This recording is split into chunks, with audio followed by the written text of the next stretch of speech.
Hello, I am the Ronan Pawn, and welcome to twitch.tv/Ronan Pawn live stream on twitch.tv/Ronan Pawn. Your only source for bags, producer bags. Lying upside down, rolling around in the chair next to me. Just letting me know, you got a good show ahead of you, Paul.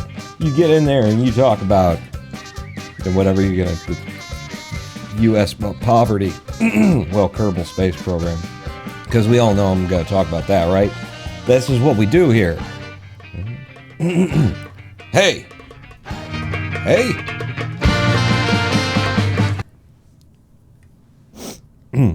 Welcome to welcome to Kerbal Space Program, ladies and gentlemen, boys and girls, one and all. It's a Friday live stream because we missed yesterday's live stream because it just wasn't feeling quite up to it. Dad came out earlier in the day and installed a A400, into the, so that's all it needs to be said. A400 valve mechanism into my toilet, because my toilet's it hasn't been like leaking or anything. It was just like annoyingly filling slow and making a lot of noise as it did so and whatnot. And he said, "Oh, God, I can bring you one of those in 5 minutes." And then, of course, he comes over, and it took him like 5 minutes or so. He was pretty much dead on there. Good job, Dad. But just having him over and chatting and whatnot, being on my feet, like showing him, man, this is a thing that I did, took a little bit out of me. Didn't feel quite up for the live stream, so we're here today instead. Running excessively. My nose, a little bit. We're fine, though. Lawn darts, says Noah Craw, from space. Lawn dart javelins, or javelin darts, or jarts. From space, indeed. Hello, Noah. Hello, Little Magnus. Hello, Germasian. 1.2 million. We're getting rather poor for a space agency here. We need to start finding some kind of an income. And I was thinking, what if we took 3.7% of U.S. federal spending and just eradicated poverty in the United States of America? Now, I don't know how that would help in our space station here for 1.2 million that we've got, but we could. That's a thing. I don't know if you know. I did math the other day. I went to the U.S. 2020 census, and because I had an idea in my head, and I did some math and found out for 3.7% of what the United States government spends annually, 3.7 of that, we could just not have poverty in America anymore. You think they're gonna do that? So yeah, that's fun. Great idea. We should make make meter-long metal rods that we drop from space for fun, like tungsten. Is it tungsten? Rods from God. Rods from Poland. Poland's rod from God. Okay.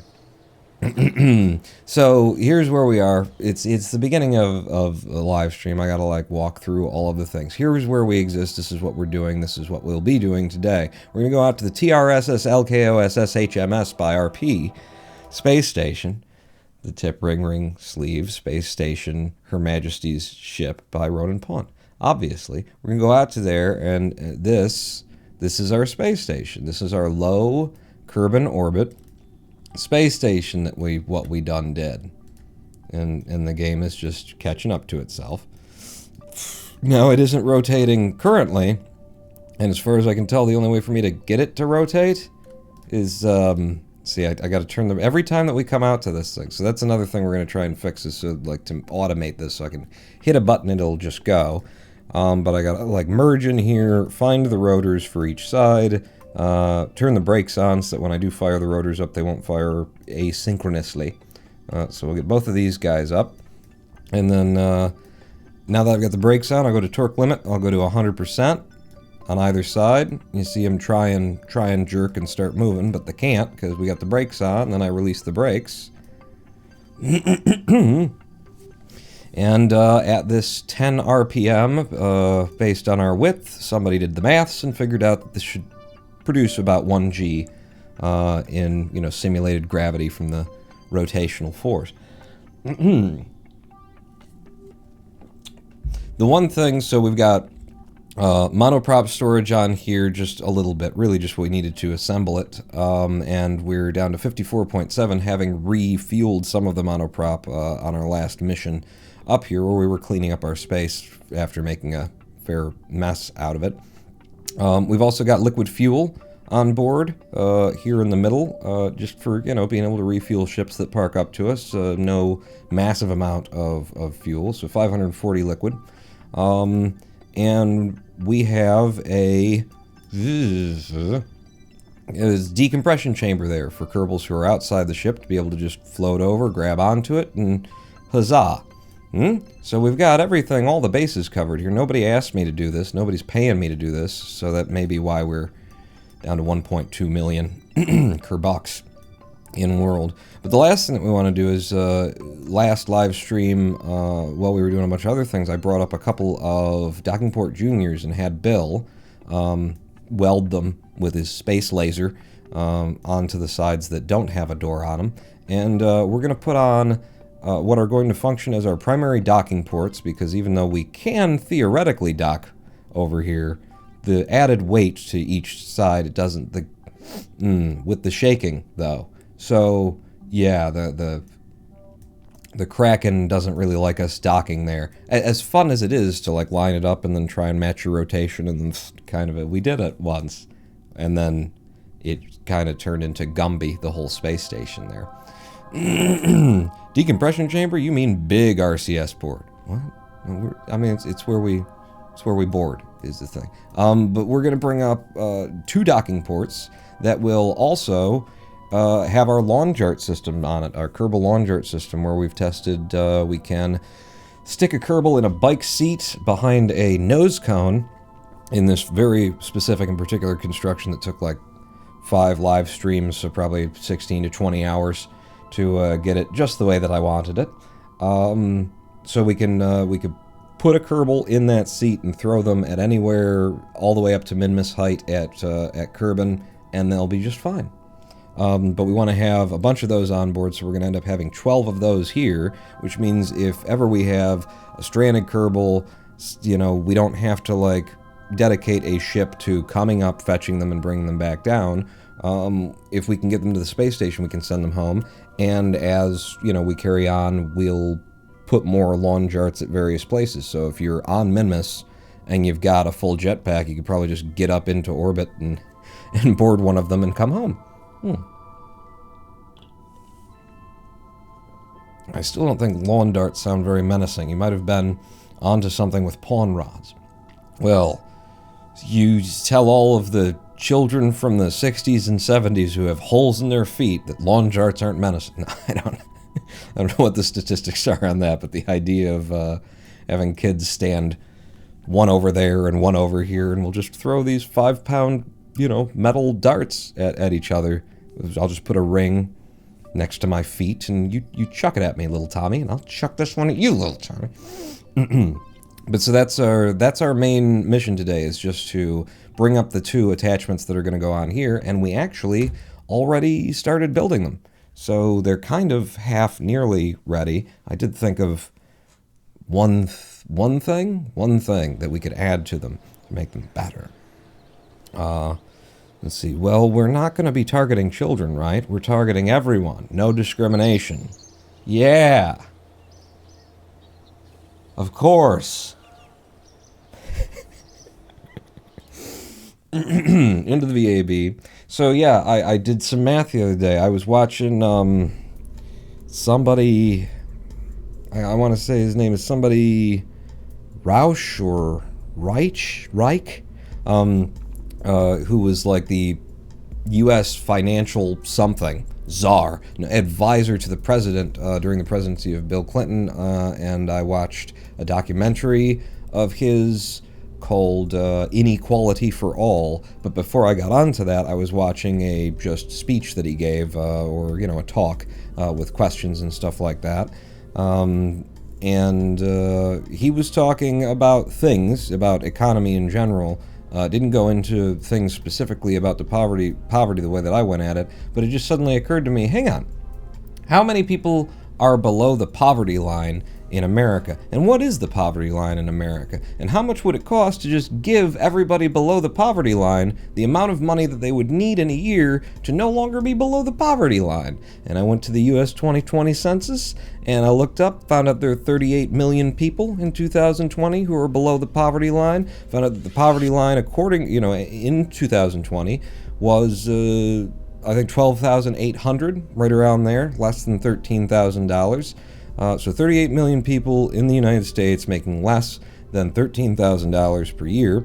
That's for a single family home, single individual living on their own. If it's two people, if you've got a two-family home, then suddenly that number skyrockets to 17,000 from 13. It's 17.2 if I recall exactly, and the other one is 12.8. So, one person is in poverty if they're making 13 grand a year.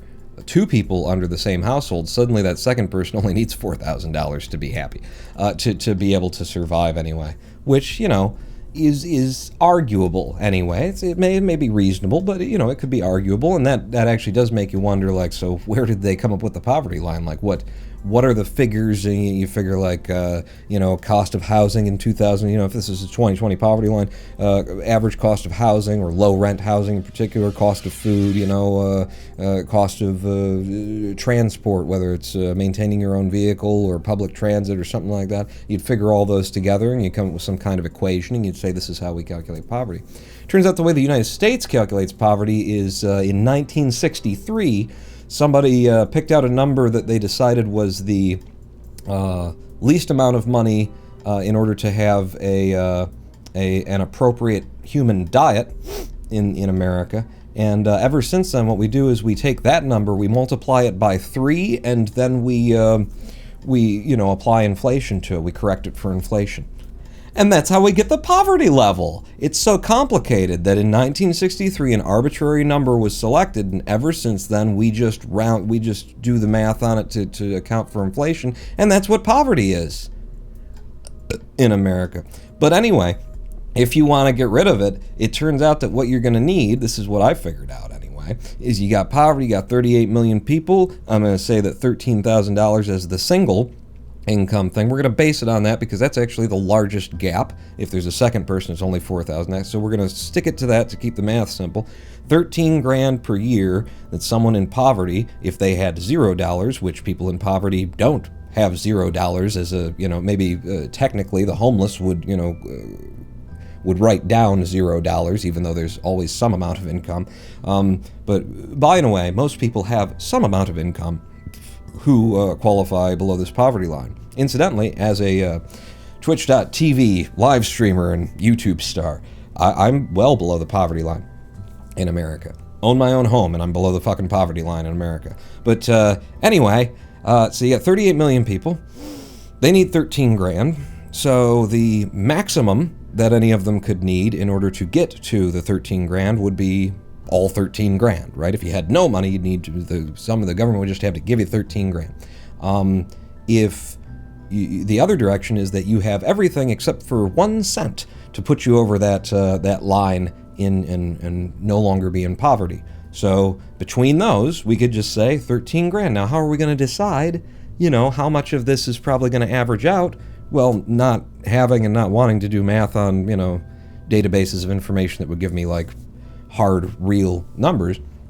Easiest way is just to take the average of that.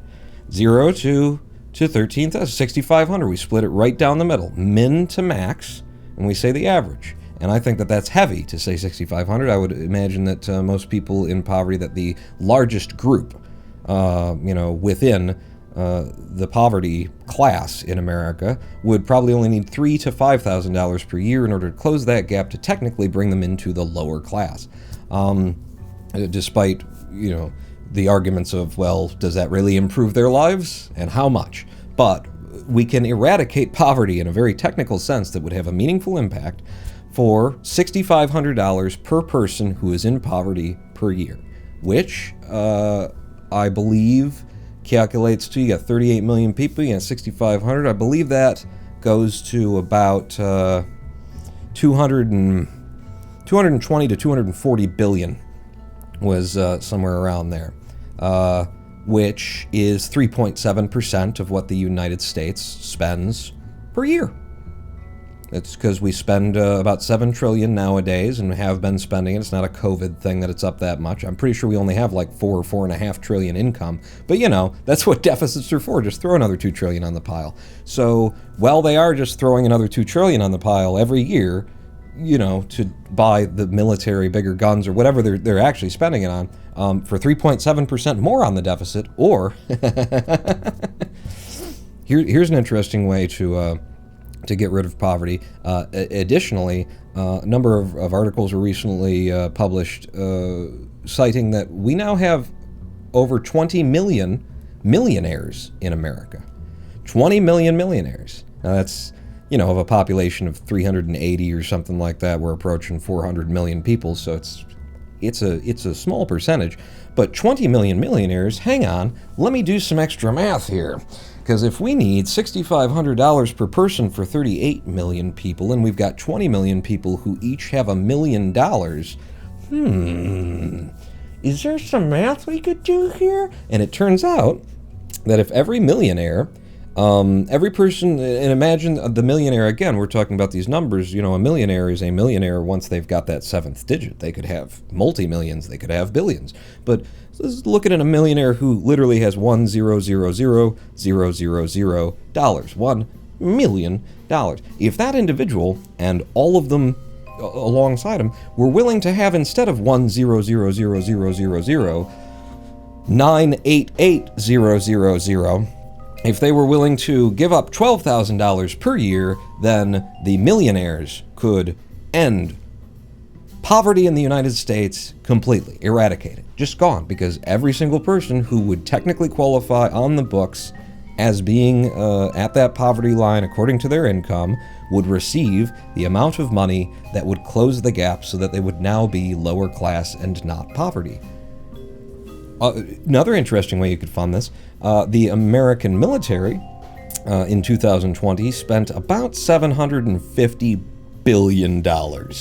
So, if you were to cap military spending at just $500 billion, at just $500 billion, you could take the excess from military spending and end poverty in the United States of America, bringing 11.4% of America's population, 11.1, more than 1 in every 10 people that you meet in America is below the poverty line. 1 in every 10. We could bring all of them out of poverty and their children. And because of the nature of an economy and because of the nature of giving people money and opportunity coming from access to things that money can get you, every year that we did that, it would become cheaper to do it the next year, and cheaper to do it the next year, and cheaper to do it the next year. And I would say that within a decade, the economic growth that would come from more people having more money, and those more people having more money having received opportunities whereby they took those opportunities and then went out and made more money and are no longer even supported by this poverty negation system, that the economic growth would not only pay for but turn into a profit from there on out of this system, especially once it goes generational. Once you've been doing this program long enough for children to be born into the world and to have grown up not in poverty, because something like 44 or 48% of children who are born into poverty tend to stay in poverty. So if there is no poverty in the United States of America and there is just the bottom end of the lower class, every child that would have lived in poverty, known poverty, and accepted poverty as the nature of their lives would have never even seen it by the time that they're old enough, and they would have had access to better schooling and better education and better after-school programs and more opportunities and more after-school activities and things that their parents could get them into because they're not in fucking poverty anymore. So basically, it's a snowball effect where the world gets better, and it would cost us 3.7%. It would cost us $240 billion in a country where $750 billion is spent on a military that spends more than the next 11 countries in the world combined, or something like that. Somewhere around that every single fucking year. So, you know, I hate this country. I'm just gonna say it out loud. I'm just gonna say that. You know, the millionaires is $12 grand a year. We could end poverty, but you know, You need another So jet. where do the lawn darts come into this? So then what we do with the lawn darts is we drop them on Washington. Thank you for pulling me back to reality, Noah there. I agree that 3,000 to 5,000 would get them past the poverty line, which would mean that the cost of it would be probably closer to 180 to 200 billion dollars, which would mean that the cost to millionaires, if we decided it was just going to be something we pay, pinned on the shoulders of anyone who's a millionaire, which would be the stupidest way to go about it. Like, the funding should be done better than that, but it means that it's even less to them. We're talking about $9,000 or $10,000 per year, and if you have $1 million, and you're not willing to give up 10K in order to see all of poverty eradicated in the nation in which you live, well, then that's what we're talking about when we say eat the rich, isn't it? That'd be why. That'd be why we're so eager to see you guys on our plates. The Ring Mark 14. So if we go to the Ring Mark 14, this is almost what we intend to have once we put it together in space. We've got the ring up there. Space station is waiting. These are the lawn jarts. This is the lawn jart unloading loading mechanism, and that's wrong. I'm pretty sure that's wrong because they open the other direction now. We switched that. Lawn jart quick loader Mark II. Alright, well, this was them broken off of the ring. I kind of want them on the ring again, though, so that I can see what I'm doing while I'm making the last minor adjustment. So I gotta, like, kind of find where we have that. And TRS Mark III, so that's all sending it up kind of stuff. And then the Mark II is the finished thing. How would I get it in there? Going to be rather difficult, isn't it? Oh, well, no, we made a, didn't we make a sub-assembly? I think we made a sub-assembly. So if we did, and if that sub-assembly is up to date, then I can go over the sub-assembly and I can do the Kerbal Lawn Jart quick loader. Yeah. And then I'll just rip this one off, which should be from there, I believe. Throw you away. Grab you up. And figure out which way I gotta rotate you in order to get you where I want you. Put you on like that. That's not... I remember saying, oh, and our clearances are perfect, and etc., and so on, and everything. But, I also changed our robotics, our hinges, so that they wouldn't impact or something. Maybe I missed a couple of tricks here, but these should only go up to 25 degrees, yes. Those only go out to 25 degrees, so fair enough on that. But then, these ones that are closer to our solar panels, if they come out to 25, then we can impact our solar panels with that deployment, with them where they are, which is a bit of a son of a bitch. So there's a couple more tweaks to be done, but I'm confident that this is the thing that I should be working on then. So we will be tweaking that. But let me just, like, scroll up, since I was ranting about the economy, and I'm sure some people want to yell at me. Our money. Soviet anthem starts playing. Net worth versus actual cash on hand, two different things. And my net worth is like my money 500-fold, 50-fold, 5-fold. The longer Noah talks, he's getting poorer. And of course, people get out of poverty, can get a higher education, and we get a net positive. Yeah, it gets cheaper every year that we do it, and the economy grows, which actually makes everybody, including the rich, richer, because, you need customers in order to fucking sell goods. So even if you're a corporate dickhead who wants to, like, minimize this, and you don't create jobs, customers create jobs, dickless. The millionaires don't even need to give up anything. Just take like 1% of the military budget and you're done. Yeah, that's one of the plans. And, what's the other idea? Oh, here's another plan. Just fucking lump it onto the fucking $2 trillion, deficit that we have every year and throw it on the pile of what is currently, I believe, a $26 trillion national debt. Throw it on there. because it's going to pay for itself. It's not only going to pay for itself, it's going to make the entire economy better. We might actually get back to one of those Clinton years where we had a surplus instead of a debt. You know, like we could actually start paying down the... But anyway, you know, like within either inside or outside a moral judgment, you know, it is the obvious thing to do. Just write a Python script that does all your work for you, get 20 jobs. You know you can stream StarCraft computer versus computer and pretend to play the game? Streaming is obsolete. Oh, God. I was, you know, the best plan for streaming, I don't want to, like, you know, give you all my hints and tips and whatnot, but the best way to stream, if you want to, like, really make the money and get the followers and all that kind of stuff, what you want to do is hire a prostitute. You play the game, tell her to just hold the controller and look like she's playing. People have done that shit. And it works. The worst part about it is that it works, you know? Just get a busty woman to sit there and play the game, talk to people, not actually play the game, but just talk to people while you play the game or you, like, do whatever else you get. This is a horrible world we live in.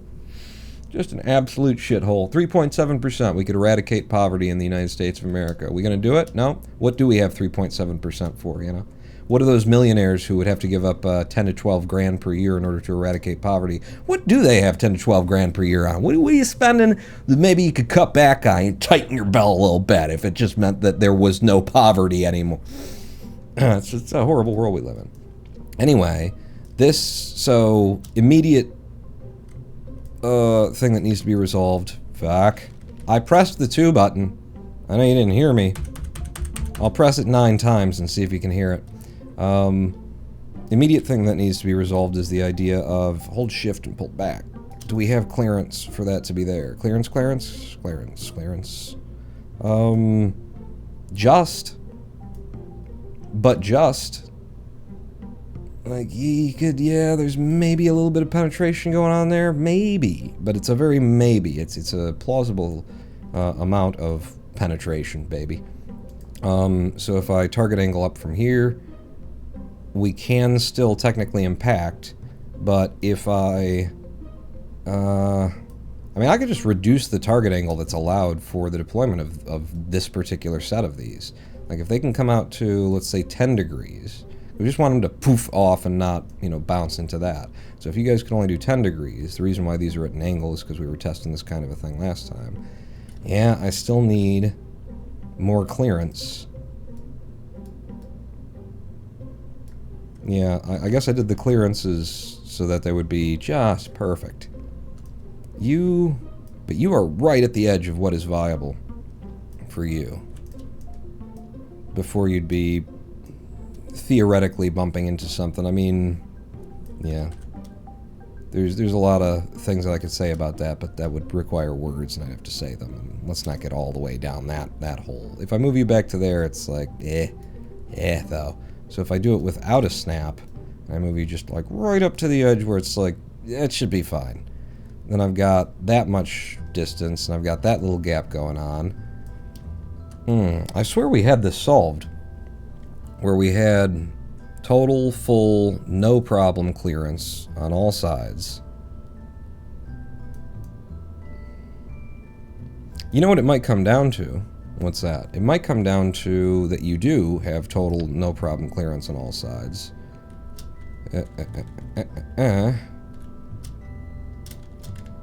Okay, just with that.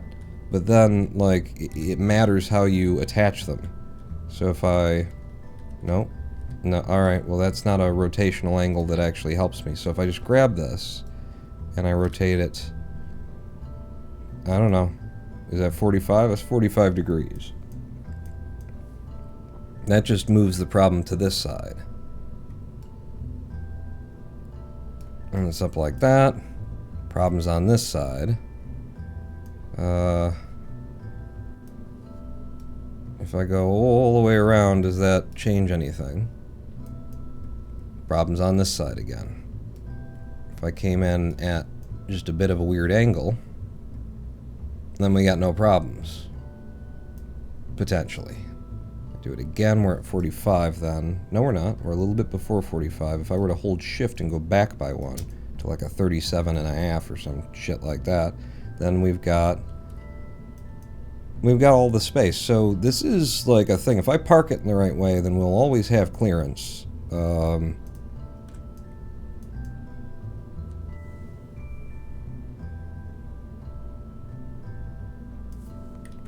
Well, the other thing, Pawn, is that you are going to... You can have more clearance than this anyway, because one of the things that you were going to add was SAS.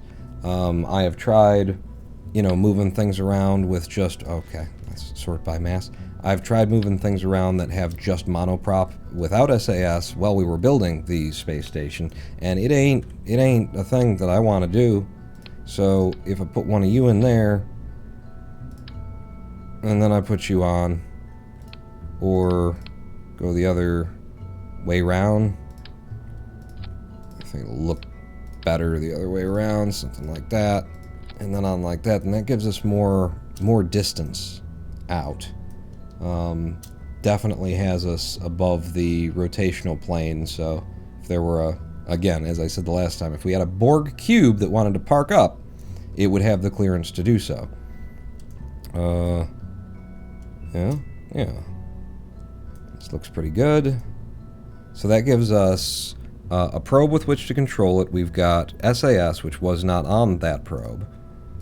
Just, quick look at, so the SAS that we just put on, the SAS that we just put on is a weight of 0.05 tons. The Octo is 0.04 tons, so it's 0.09 tons total to get that done.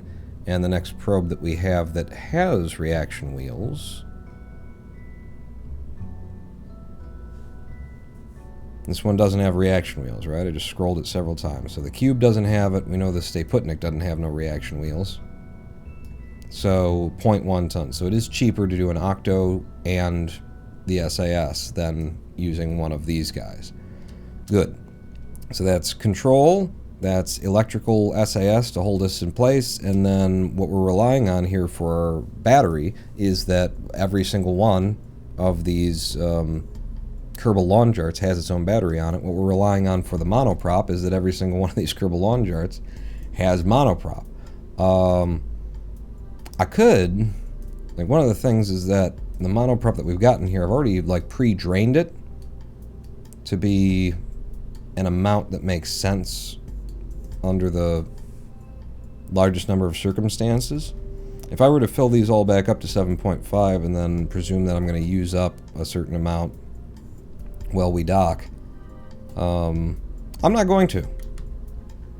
I'm just not gonna. I think we'll be fine with that. So does that make it... Horny teens be horny teen? This is why I don't look at chat occasionally. I actually went $60,000 in student debt. Whoops! That is an easy slip to make. You can't have too much caviar. Salty fish babies. Hey Paul, we finally gonna launch this today? It's already up there. What are you talking about, Mugsworth? This is what we're going to be launching today. These are the last pieces that are going to go on here. There's going to be 2 of them, actually. But yeah, I think that's got everything. We've got the SAS. All of this stuff is empty because it's meant to be corridors that you can move through. We'll just have to pretend that they wouldn't be blocked here or there or the other thing, so you can park your ship up to here on either of these docking ports. We've got both styles merged into one another to support both kinds of docking. And then you'd climb through here on hands and knees. It's weightlessness, so you just grab the rope and pull yourself along. And then you get to the middle, and then you can climb down out through the mechanical room to here, and then out to there, and then you're on one side of the space station. I think that's it. So putting a pair of these under, which means I'm going to go back to subassemblies, and I'm going to replace what we've got in here for the quick loader with this. What did the darts do? Asked Stink Dog. Well, stay tuned long enough and you'll see. They are a Kerbal one-man return system that allows you to drop a Kerbal into atmosphere and they will come down. Allows you to do it from LKO, allows you to do it from moon height, allows you to do it from Minmus height, and that's without, that's with an impact trajectory from minimus height, impact trajectory, 0, you know, your periapsis is at a negative number, and you could just ride her down. She gets down there, and this thing turns into a paraglider, is the most awesome part of the end of it. But so from here then, I will save this, because we've made the adjustment just as an example there. But now what we need is to slap this together and turn it into something that we can actually take somewhere. So I'll go back over to the old lawn jarts, and you're the root part, so I'm going to get rid of this one. The subassembly's back up. Pull out the quick loader, put you on, good. And then I'm going to switch to that as the root part. Pull off this old one, throw it away.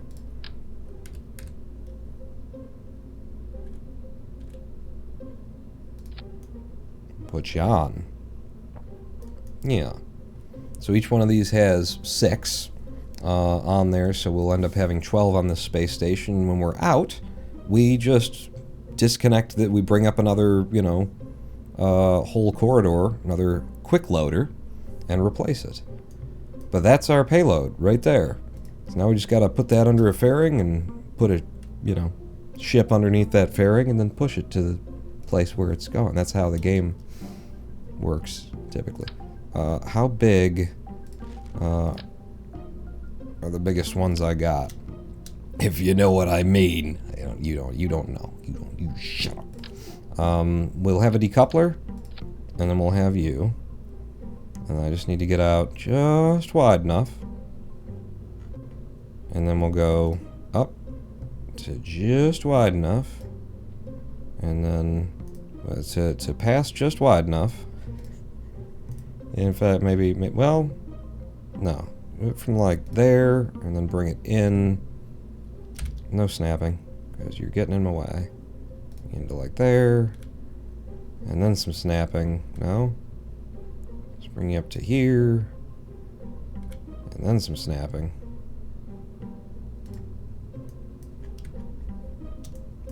There you go. This live stream brought to you by Kotex. What the? Why? Why? Because it's always another joke about dicks and anal things and whatnot. So it should be one of those. Damn it! Oh, God. You know what we have to do? We have to rebuild that whole fucking thing.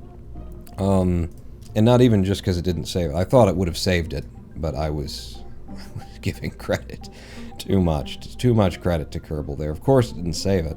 But we would need to rebuild it because this game, like, doesn't remember the aerodynamic properties of it if you don't rebuild it. Because it's such a good, they did so good. Such, would you mind fucking off? Thank you. Oh, good. And then maybe I take it up to here this time and then just come straight in with it. One just pointy tip. There you go. Now shift, select, and let's go up. Okay, what kind of weight are we looking at?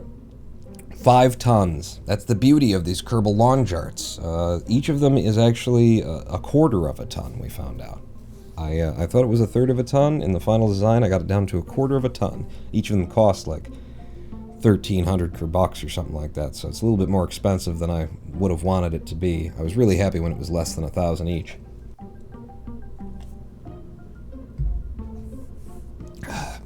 But if you want quality, you gotta pay. Also, if you want the end of poverty, you motherfuckers got to pay. And you can do it, is what I was outlining earlier. So there, and then probably you, and then, like, can I just throw a Bobcat on and call it done? I mean, it's 5 tons. It's nothing to push up. Get me delta V at altitude of 12 kilometers is where I usually set that.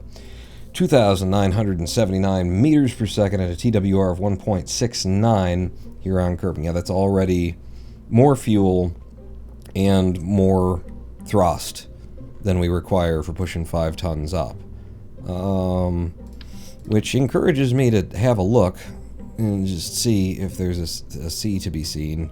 I need an adapter that brings us down from there to that size. We made it a little bowling pin ship or something. So down to you, And then what does standard stock ordinary everyday swivel do on this thing? Yeah, thank you. 1.01 TWR, but we're also fuel heavy. At 29, we can lose almost 1,000, well, 700 or something dV. So back over to the fuel tanks and grab me you. Less than 1,000 before, but now it's 10,000 per. No, each one of them is one is like 1,200 or 1,300 Kerbals. It used to be below. Wow, do I just not need 2373? That's fine, and it's a 1.28 TWR with a swivel.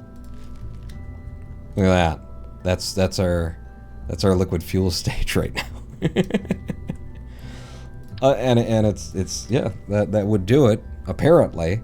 I really though, I know it's only 5 tons, but really, okay, I like it. I'll deal. Now, pawn. Yes. Before you make another mistake. What? Another mistake? As though I've ever made one before.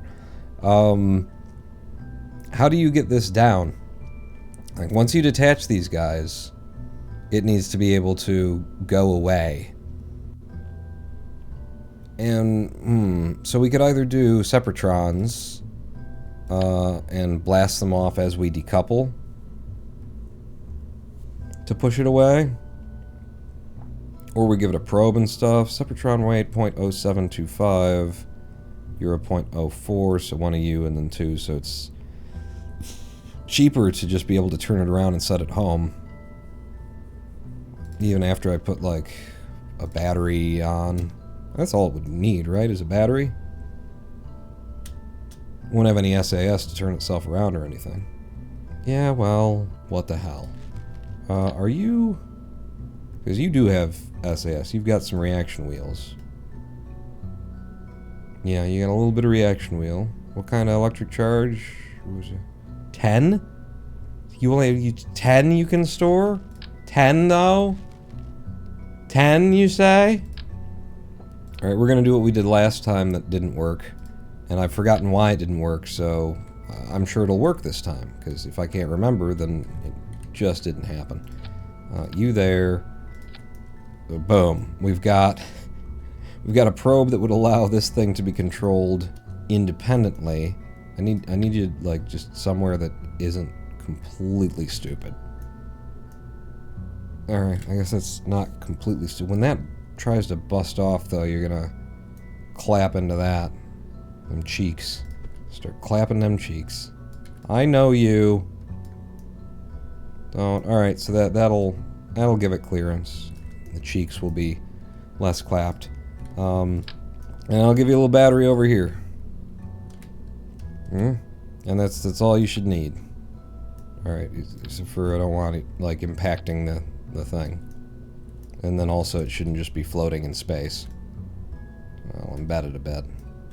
Right. So it can now control itself, get itself home, so long as it's got any delta V whatsoever remaining on it once we decouple. It can get the fuck away from us. Also, because we'll be parking this up at the space station, we don't want there to be much force in the decoupling action at all, really. We will need some force to create separation between the heavier... Well, actually, I don't know what's going to be heavier at that point. Just give me 2% force, just a little bit of something to move you away, but not that much of a kick. And that should be our liquid fuel lifter stage, and then we just need SRBs, right? Then we just need SRBs. So, I guess we're gonna end up doing it like, it's such a tight little thing. Can I somehow get away with just these little rail decouplers?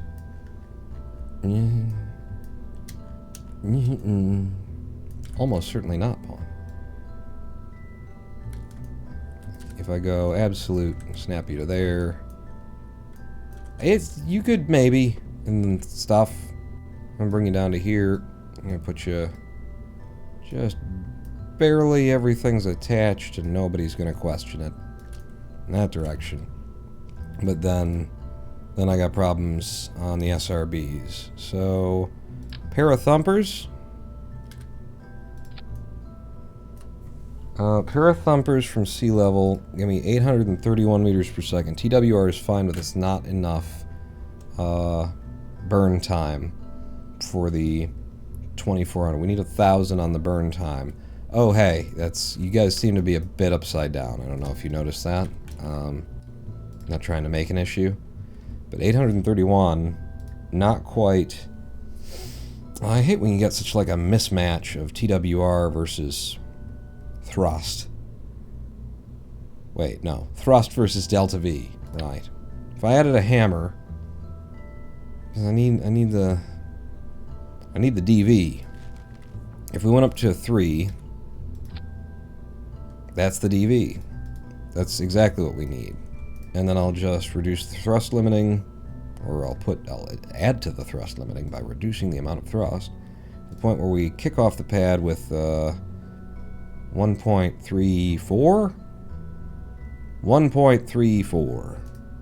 Yes. Yes? Yes.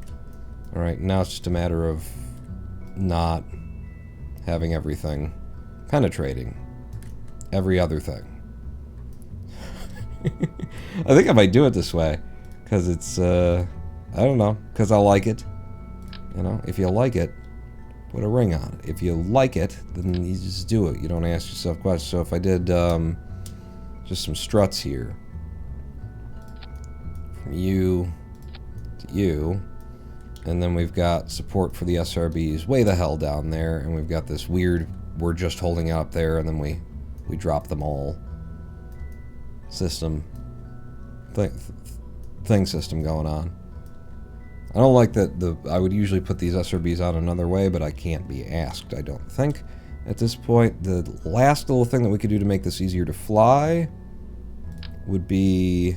Do you have a control surface on? You don't have control surface. You have control surfaces. We could put a couple of fins on you, you know? If I had 3 fins at the bottom, like that. Costs a little bit of delta V, but that would give me all of the control that I'd be looking for entirely through this ascent. 37,000 Kerbal craft, 38 really. It cost us 38k to send this up, and then we just park it up next to the space station, drop it off, turn around, come home. Well, we don't come home. We throw this probe-controlled lifter stage into the atmosphere. And then each of these arms actually controls itself to approach the space station and dock. Yeah, they fly themselves. They've got their own probes, they've got their own SAS. They're supposed to have their own SAS. They don't. The fuck? God damn it. We all saw me do that, and we saw me make the save as overwrite the fucking... God damn it. This fucking game. Lawn Jart Quick Loader Mark II. I'm going to save you as that, apparently, and now we're going to have to go back over to the other one and make another fucking... This fucking game. I don't know if I've mentioned lately, this fucking game, though. I made the subassembly from it. We dragged the subassembly in. What the fuck happened? Look, subassembly. Let's see if it's Kerbal Lawn Jart Quick Loader. Making a copy from there. That's the whole thing. It's got a fucking SAS unit. I'm putting it over here. Boom. Quit. What are you doing? Fucking stop it. Yes, overwrite it. Oh my god. This fucking game. Shall we do that again, since this fucking game? One more. Yes, it's overwritten. I pull it in, it's got a SAS unit on it. Fucking ray. And then with back over to the Lawn Jar Quick Loader, and now gotta rip the fairing off and all of the fucking shit. All the shit. All of the shit, though. I think you say this fucking game about every 20 minutes. Why wouldn't I? This fucking game. delete the fairing, and then I guess from you, yep, and in fact even from you, go away, pull out this. Do you have the goddamn thing that you're supposed to goddamn have? Oh, goddamn, fucking goddamn, excellent goddamn. Which means now I'll make you this root part, and take that off, set you aside, take that off, throw you away, pull this in. Oh, you've got the thing you're supposed to have that I put on there painstakingly too. Oh, shit. I don't know what to do when the game, you know, fucking works. Throw it away. Throw it. That's the first time that I clicked there, though. What about that? Alright. Now everything's there. We, something. We build the fairing. Snapping. Where are you gonna go to with it? I only need it as wide as I need it, which is about to there. I'm gonna come all the way up. And I'm gonna come to, like, there. And then we just clap them cheek. No, we just slam that all together. Okay. Now, how did that affect our delta V? From sea level, we got 1,046, TWR of 1.31, still fine.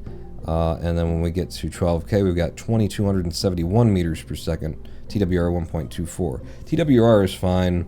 The combined delta V, 1050 plus 2270, does not an orbit make. It's very, very close, but it's very, very no cigar, is the thing. I think we'd probably make it. I wouldn't mind having a little bit more fuel, though, you know, if I were honest with you, and I don't mind sacrificing a little bit of the TWR efficiency to that either. That one.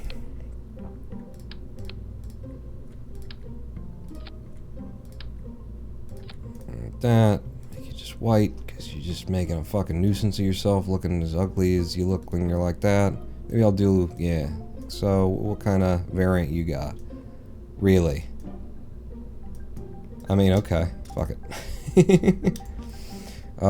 So that gets me up to 2,347, and then the sea level is 1,027. So we're still short, technically. Technically short, because we didn't put it back on the SRB. But I feel better about that, and I think we'll get up there, and we're going to be dropping the fairing once we enter space, which will get us some DV back. I'm willing to go on this. So we fire the SRBs, and then we drop the SRBs as we fire up the liquid fuel engine, then we drop the fairing once we're out there, and then we pop that off. Simple staging. Nothing I, like, feel the need to program here, you know, create action groups for or anything. No, I think they've already got action groups on them, actually, as individual devices. 6? Yeah, 6 is the one. Yep. Alright, that's ready to launch. I think that's ready to launch. It's going to be real tight, like everything else that I do. Out of all games ever made, it sure is one of them. Yeah, that's that. Can't argue with that. It's definitely... Well, I mean, you could, because, you know, a lot of people would say it's a simulator. That's why you don't like it as a game, because it's not meant to be a game. Which they'd be wrong, because there's the game elements all over the fucking thing. It's just they're bad. What are you doing? I'm going to the tracking station because, considering how little delta V that we're going to have for making this orbit and getting to the space station, we want to launch when the space station is above. Is above. So this is us. There's the space station. Watch you go around. Whoa! That's not you. This is you coming up on us now. Now we're over here. You're way back there. I've been late for launch on all of them that I've done this way, so I'm going to leave it a little bit further behind, like maybe here. I will stop it here, and then we'll go out on the pad and load it up, and the amount of time it'll take me to actually, you know, hit the space bar, maybe it'll, like, work out. So, we're going to stop the passage of time and go to a live stream break. We're going to launch this, take this stuff up there, attach it, and then once we're attached, I believe we have a stowaway who needs to return to Kerbin on Bob's ship, the HMS Spaceship. Space boat? HMS Space Boat, I think is what we called it. But I'm pretty sure we've got somebody who we've already rescued but that needs to come home. That could be the first test of our deployment of a Kerbal Lawn Jart from the space station. So that's what we're going to start doing. That's what we're going to be doing 7 minutes from now when we come back from this live stream break. Don't go anywhere, or do, but, return, because otherwise you're going to miss it. And here's some music to listen to, Pawn Not Out. Really, this song. Yep.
Hello, I am the Ronan Pawn, and welcome back to a twitch.tv/Ronan Pawn live stream on twitch.tv/Ronan Pawn. Joining me today in the booth is, on the deck of the USS Enterprise, is producer Bags. Do you want to say hello? You want to just look up a little bit at the camera? No, he doesn't want to. Welcome back to Kerbal Space Program. We are about to launch. In fact, I don't want to unpause because we've got our space station in a position just behind us in orbit, so that when we launch, maybe we'll be somewhere near it. We're about to launch the final, should be the final, little something. Son of a biscuit, Mother Teresa, I just realized. What did you just realize? Well, I was going to bring up a Cal controller. Time doesn't pass when you're in the VAB. So the space station will still be where we left it. I was going to bring up a Cal controller so that we could set it up to be able to start the spacecraft a-spinning when I hit a button. And that is as simple as literally slapping a Cal controller on one of these arms and not giving a toss about it otherwise. Hello, Nosilic. Good afternoon to you as well.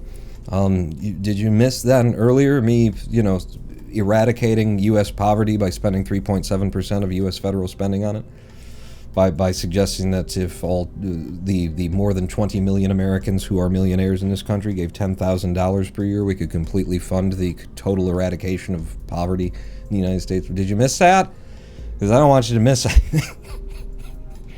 Robotics, Cal controller, 0.01 tons on this one, apparently.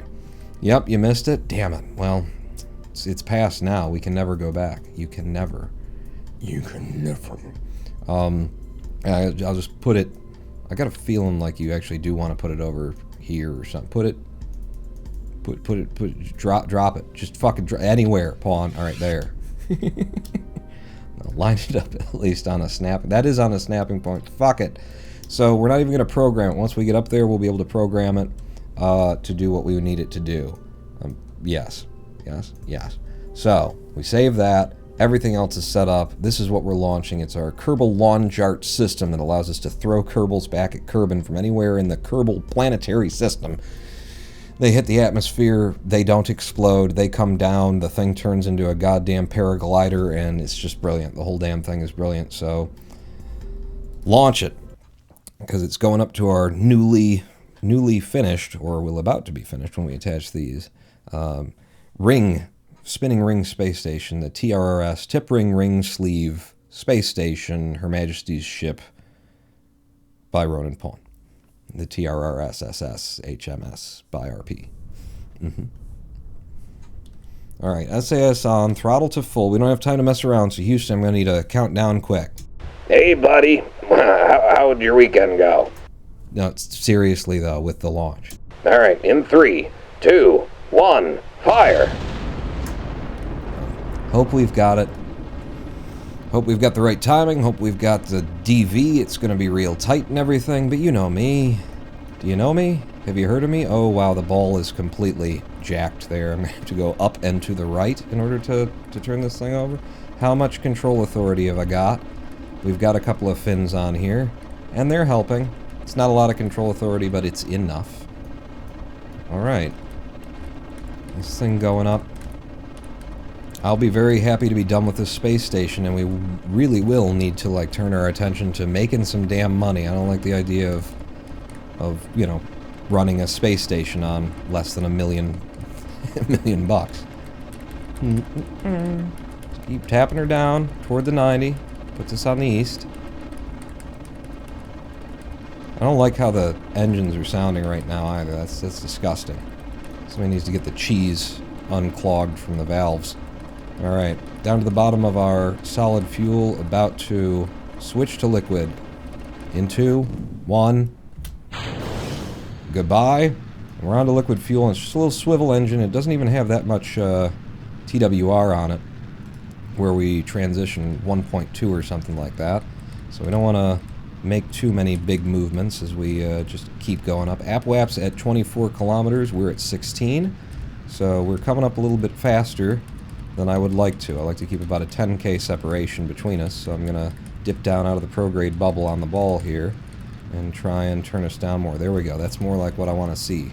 We're at 31, app at 31, we're at 21. Yeah, them's the numbers.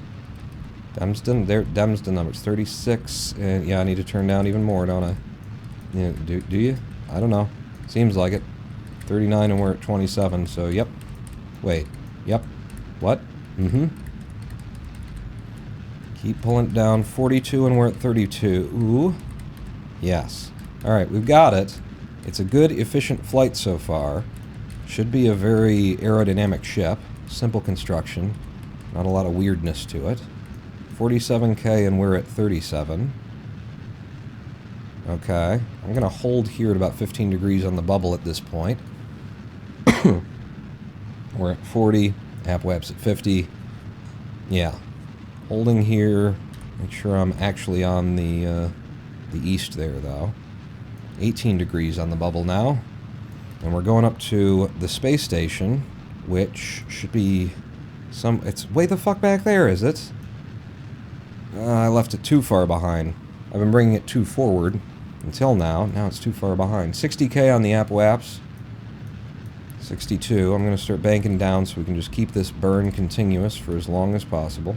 Just to the bottom of the prograde bubble. About 9 degrees. App-Waps at 68, 69, 70. I really need to know what height the space station is at, but I'm pretty sure it's at least 74.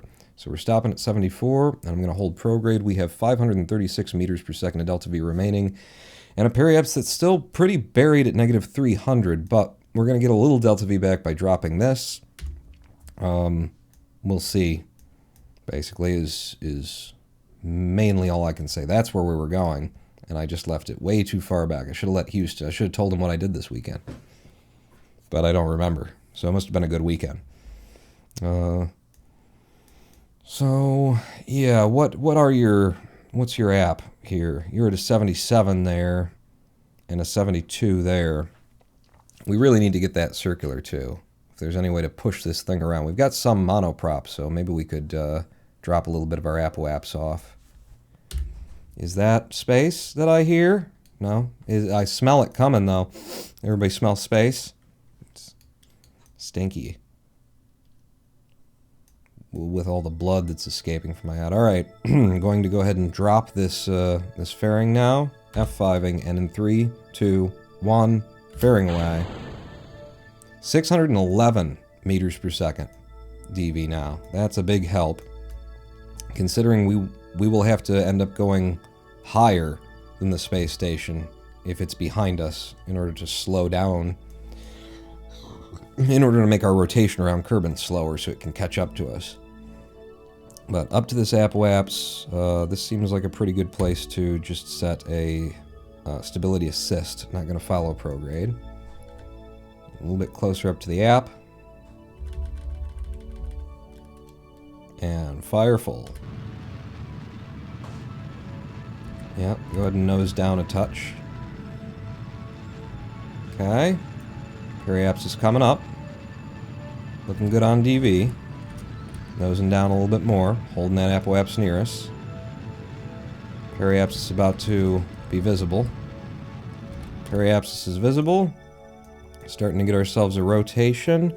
Only 101 meters per second DV remaining, though. Which is not cool. I mean, I think we can make it work.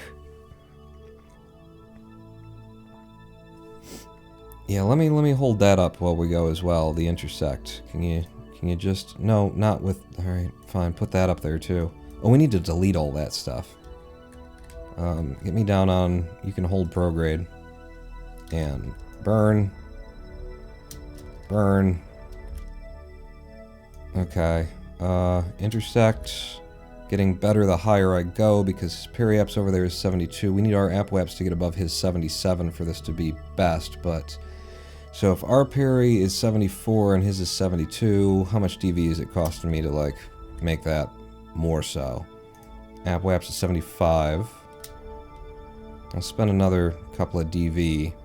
Get us up to, like, 78. On that's... What's his app again? On this side it's 77. Let's go up to 80. Okay, we've got 85 meters per second of delta V remaining. Let's flit over to our apoaps. And try and raise our Peri to something similar to his. I'll even go a bit past our Periaps. I'll go halfway between our apoaps and his Periaps for this. And we want to raise that up to... He's at a 77, we're at a 74. What are you doing? Oh, okay. You weren't prograded anymore, because we went round and you flipped in the time warp, of course. Okay, raise that up. Now I could stop right there. I'm going to continue spending down to 75 meters per second DV remaining. Whoa! Okay, maybe not 75, because we're fine now. 80 and 83, we're going slower than him every time. I'm going to start dropping this stuff so I can read what the hell's going on. Starting with you. No, you added one. Nope. You. Who is it that's held that needs to go away? Is it you? You've added, I love the game. I love the UI. Go away. Go away. Really need to delete this shit. Go away. We've already knocked it down to 48 kilometers, all of the trash. It just needs to be deleted now. My apoaps, your apoaps. I just want cleanness. I'll start with cleanness and then we'll figure it out. So we've got an intersect there and the other intersect, which is here. Nope, which is here. I don't care about the descending node, but I'm going to get it, aren't I? Because you don't have an option.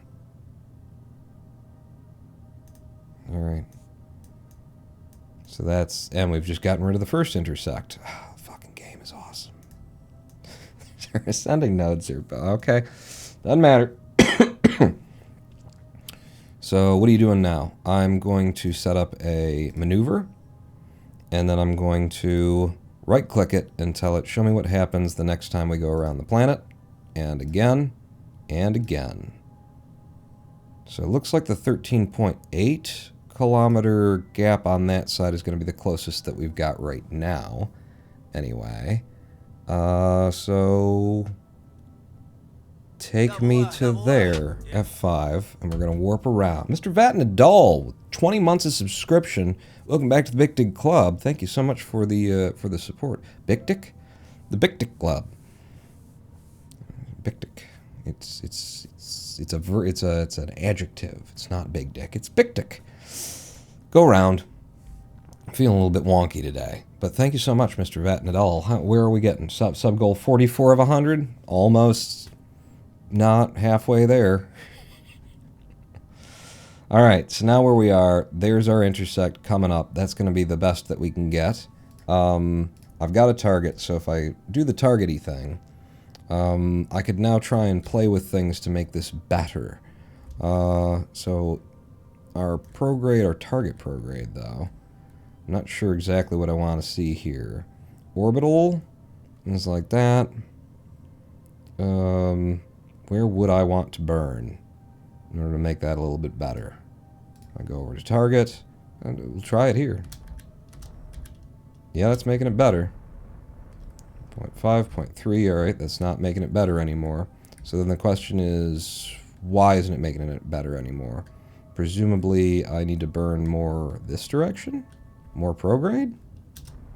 I am entirely wrong. I made it a little bit better, but I'm going to burn more toward our target's anti-target. Our anti-targeting target. That, yeah, 13.5. I think I need to be pushing on our retrograde. I haven't made any progress.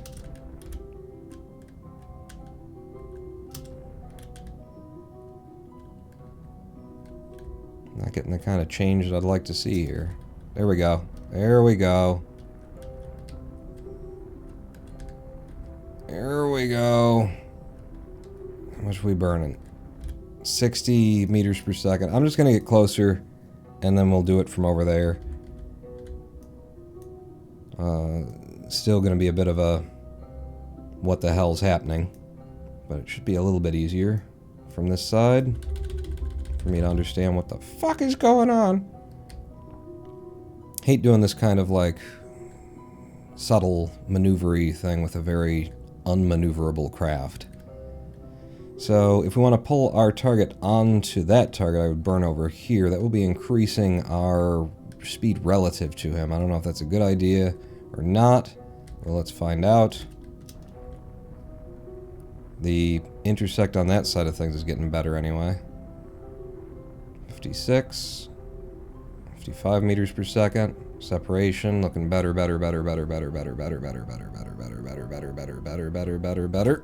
And there we hit our close as we could get before things went wild. I don't gotta be perfect on this. Once we're over there, I'll be able to just fly in toward him. So take me to this side of things.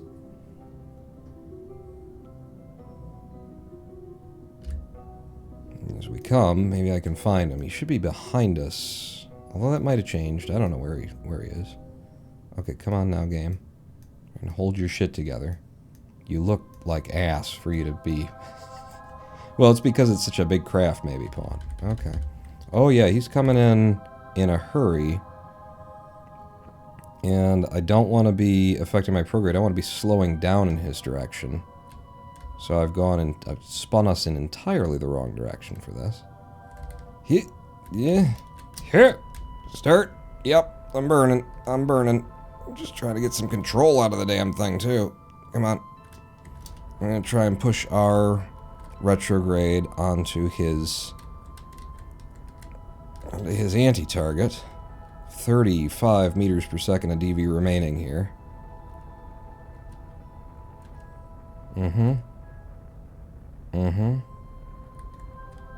Push.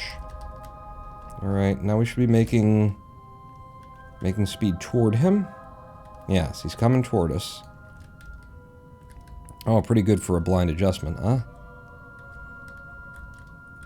Blindish. 21 meters per second of DV. We want to be able to deorbit this. This is exactly how everything's gone until now.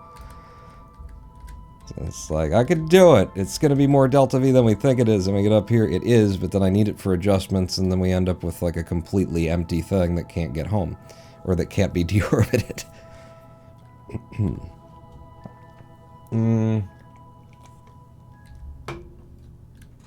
I need to spend a little bit more to get more onto his target, I think. Yeah. I'm going to try and burn out here for maximal effect.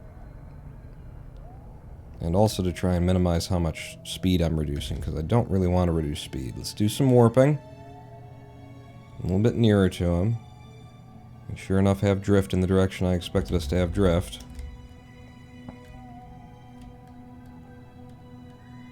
So I'm going to burn from way the hell over here to try and make our change mainly directional and not not affect our speed. We want to keep the speed that we've got headed toward him. 19 meters per second of delta V left in the craft. Once we drop this, we'll be 5 tons lighter, and that should help a lot. And we've got a good slow speed for our approach, which means that there's not a lot of delta V remaining that needs to be spent. Wow. There go the frame rate.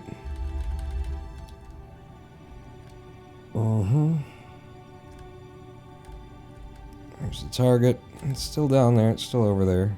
Coming in okay.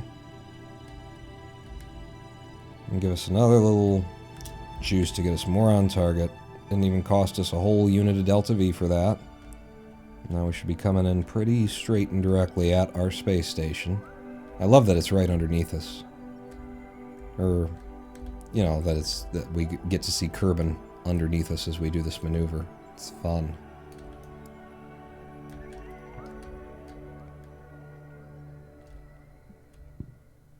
You can probably just hold retrograde at this point, but I don't know. I just don't trust automated systems that much. I'd rather be controlling it myself.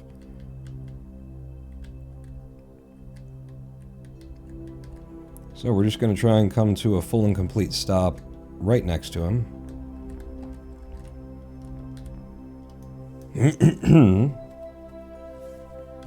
A little warp. Wow. Little warp is a very little warp.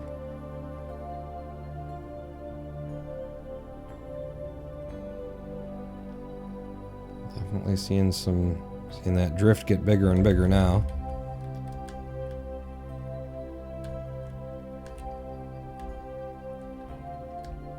"19 meters per second. And a lot of flex to the craft.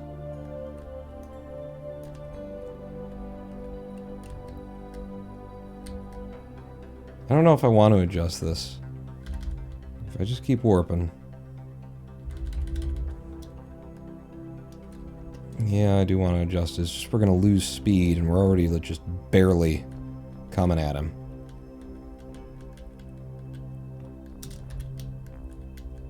Down to 18 meters per second.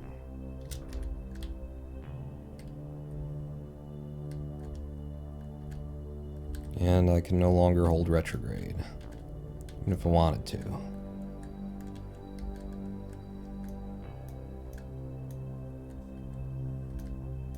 Where are you headed exactly? It's there. Then that should leave us in a decent spot.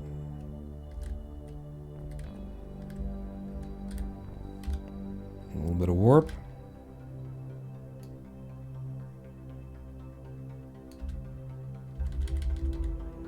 That ain't bad.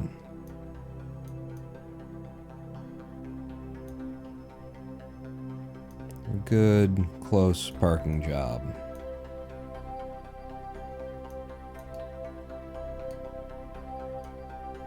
I think from here.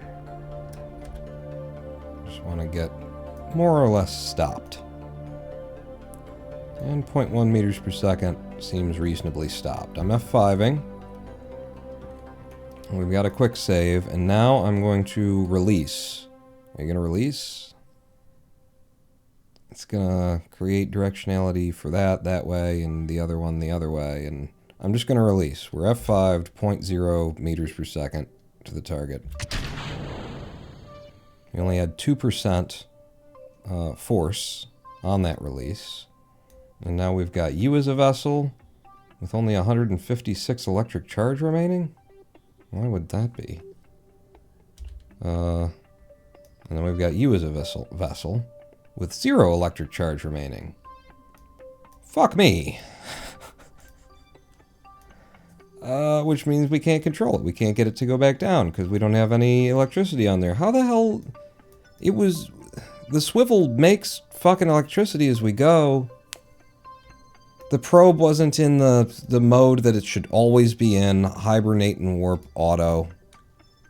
Fucking balls and shit. And shitty balls. So that's just I'm going to F9 and see. I've never tried. Can you transfer electric charge from one place to another? We just need a whisper, a hint, a little bap, little nothing of electric charge to be able to deorbit the fucking thing. Hey, motherfucker. Hibernate and warp auto. God, just patch the fucking game just to fix that finally. Just to have it so that that works. Can I do electric charge from, like, this one to that one? In. Yeah, give it some more. Alright, give it all of that. Sure. Now, jump away, get over to this craft. Well, we can still control it. Yep. Aim it. You've got an orbital retrograde. Get on your orbital retrograde. Okay. Are we good? We have clearance.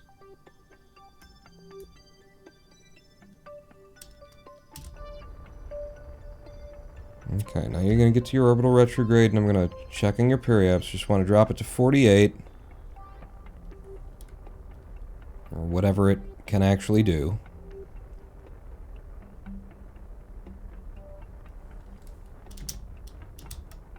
Get her done. 48. It's fine by me. So that's going away, and we're left right here with 141 electric charge, 63 monoprop. That's the really important part. Alright, we didn't make another space mess. But I am worried about that depleting electric charge on this craft. So, I guess we're just gonna, you know, do it. Quickly-ish. Undock. And whoever I happen to be controlling now, how's my SAS? SAS is good. Thank God I gave it SAS. Let's lock our camera to this. Control from here. Aim our camera there. And we're going to steer that into one of these. Apparently it's going to be that guy because I double-clicked on that one. So, target's over here.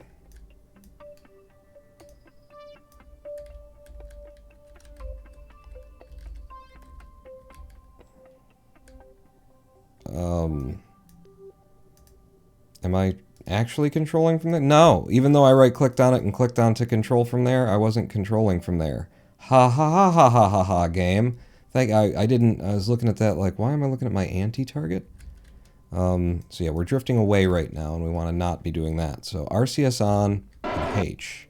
Oh my god, the power. Okay, fine controls from here on out.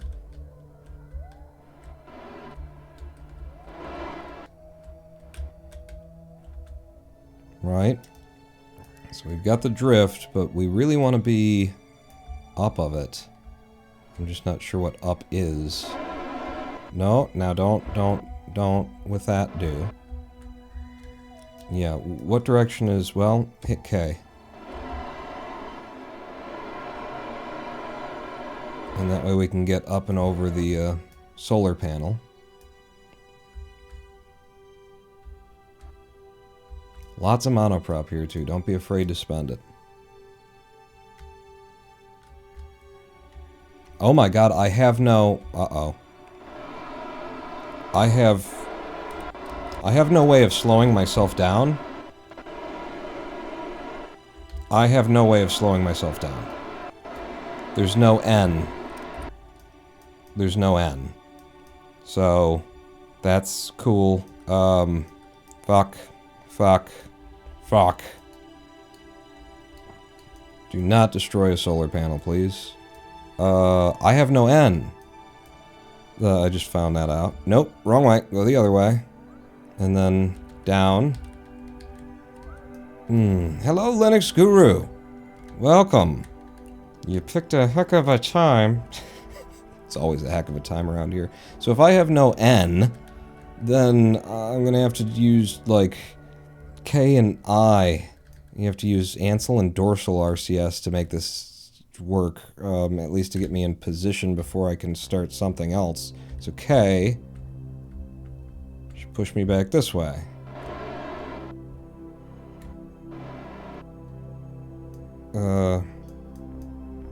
Am I confused about what up and down are? No, not really. Spin me, spin me, spin me, spin me, spin me, spin me. Alright, let's look at him backwards. I mean, we're in a decent spot for this now, I guess.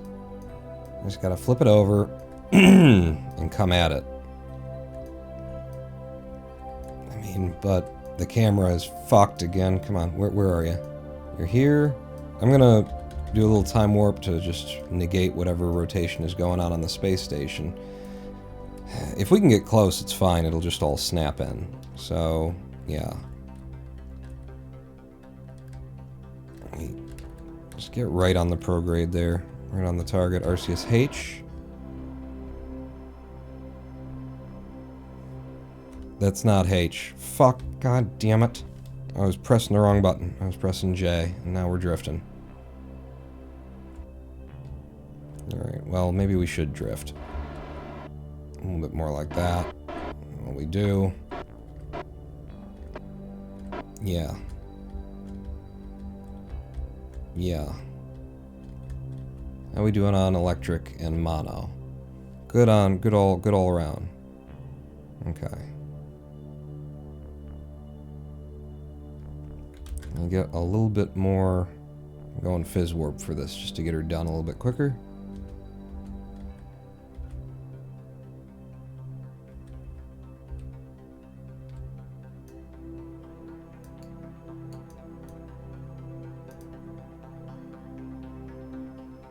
Camera is aimed at you.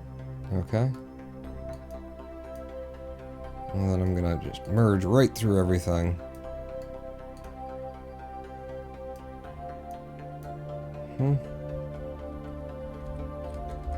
Put our prograde right on there. 0.1 meter per second. I'm gonna aim dead at it.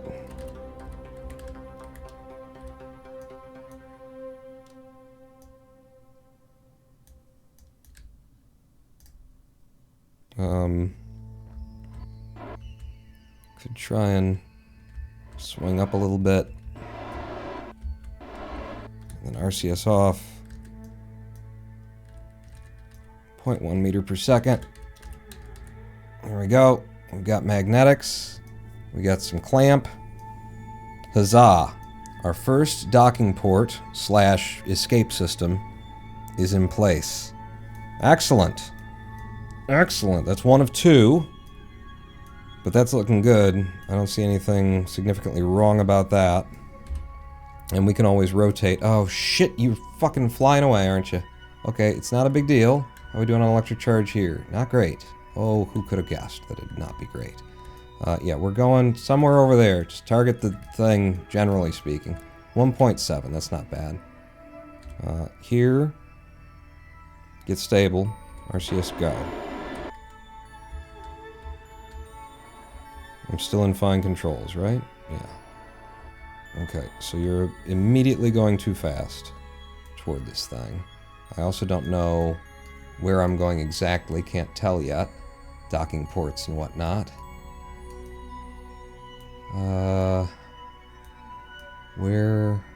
Where's the docking port I want to attach to? Looks like it's got to be this side because I don't see, you know, what we just attached. So it's either left or right.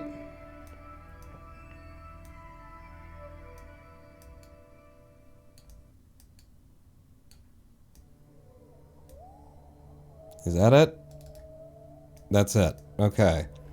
Coming in too fast and you have no ability to use N. So, spin around, get on your retro, and cancel your 1 meter per second, please. Okay, 0.1 meters per second. Far more usable.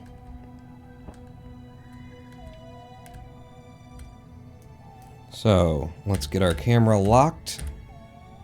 Let's make sure we're controlling from the right place. Control from here, control from here, control from here. Aim camera.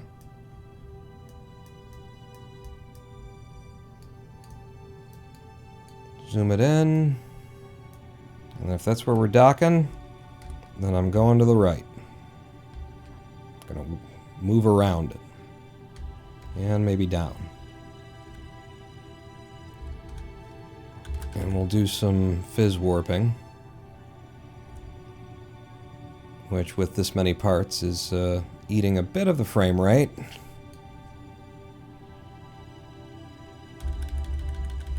Okay.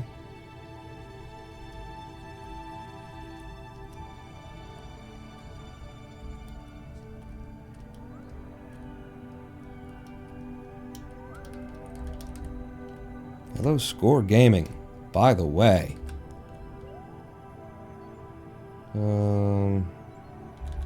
I want a little bit of upward. Thank you. And because I can't slow myself down once I build speed in a direction, I'm not building speed. That's why we're doing this so slowly. So it looks like the ultimate angle that we want to be on is somewhere over here. RCS active. Let's push ourselves in that direction. Get a little bit of velocity forward so we're not losing. Oh shit, I've got 0.3 now. 0.3 is too fast. I hope I don't hit the space station by flitting around and doing this, but it's got to be done. RCS H, H, H, H, H, H. Okay, 0.1. Get back prograde. Good. I'm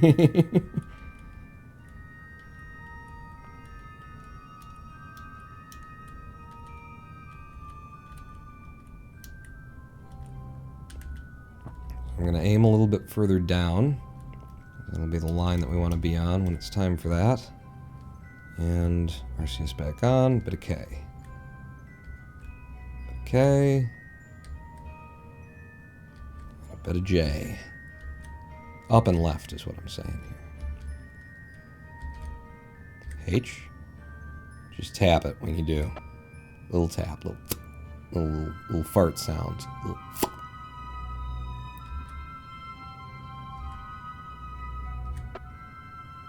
A little bit more. A little bit more. Okay.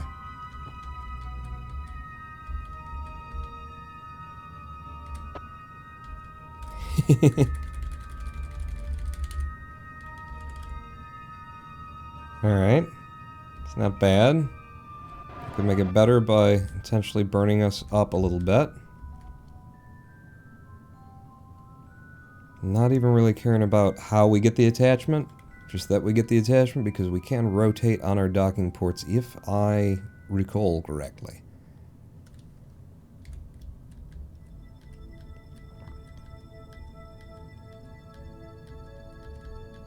So that's going to be more what we want. Which apparently means that I want to be like here.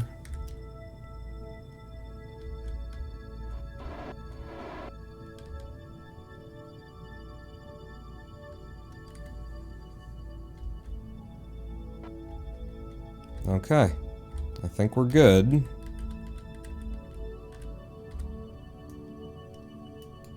Good enough to get a magnet grab anyway.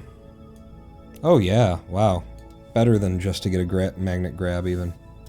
Looks pretty damn good.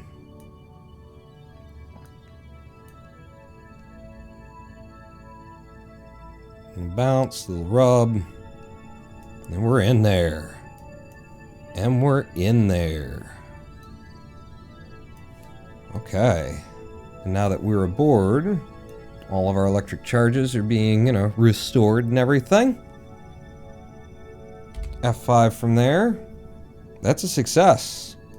That is a success, friends. Can I have free cam here? Thanks. See, the inner is rotating because we gave it a little bit of speed, and the engines are all disengaged on our rotation. So now what I'm going to do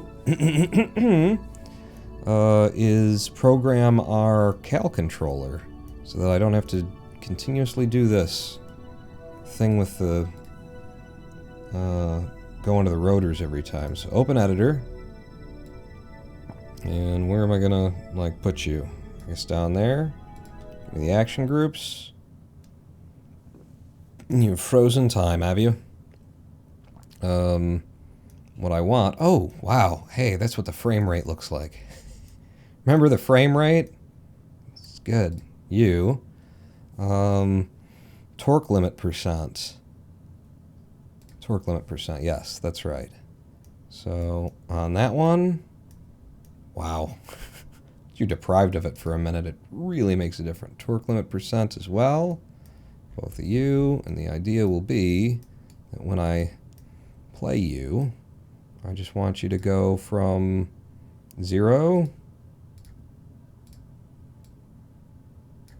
to 100%.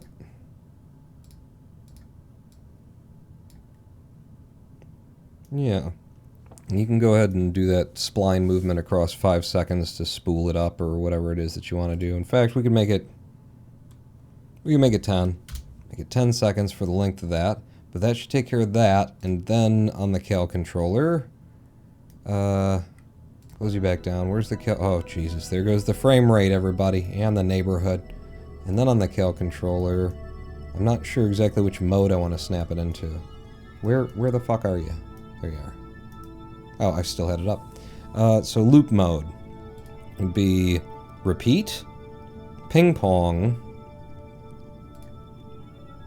none, restart. None restart might be the thing to do. So that would mean when I turn it on, it does the thing. And then the other things do the thing when the thing is done, right? So if I hit... in fact, I'm going to go straight to the action grouping here. And the frame rate, it's back. So what have we got? One does a whole lot of hinge toggling. Should probably, like, actually remove all of that. Because that was for the assembly of the space station. And I never want to accidentally hit that again and have it rip itself apart. So goodbye to all of these alligator hinges on 1. 2 was similar. So you're gone. Alright, so 1 will be to toggle play. So, testing our animation that we just built as the sun sets. 2, rotate. Rotate. Rotate. Oh, it is starting. Okay, it's just taking its sweet-ass time. Right.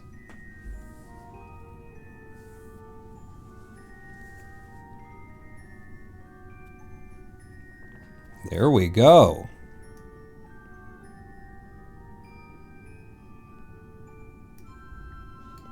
All right. Both rings should be generating about 1 G worth of centrifugal force based on the width of our, you know, rings. The rings that we ring. You rang. Notice that we do have this little bit of a constant wobble. What are you gonna do? Huh? Fine. But meanwhile, the center just sits perfectly still, and we have both of these docking ports available for ships to be able to come up and touch us. You know what I mean?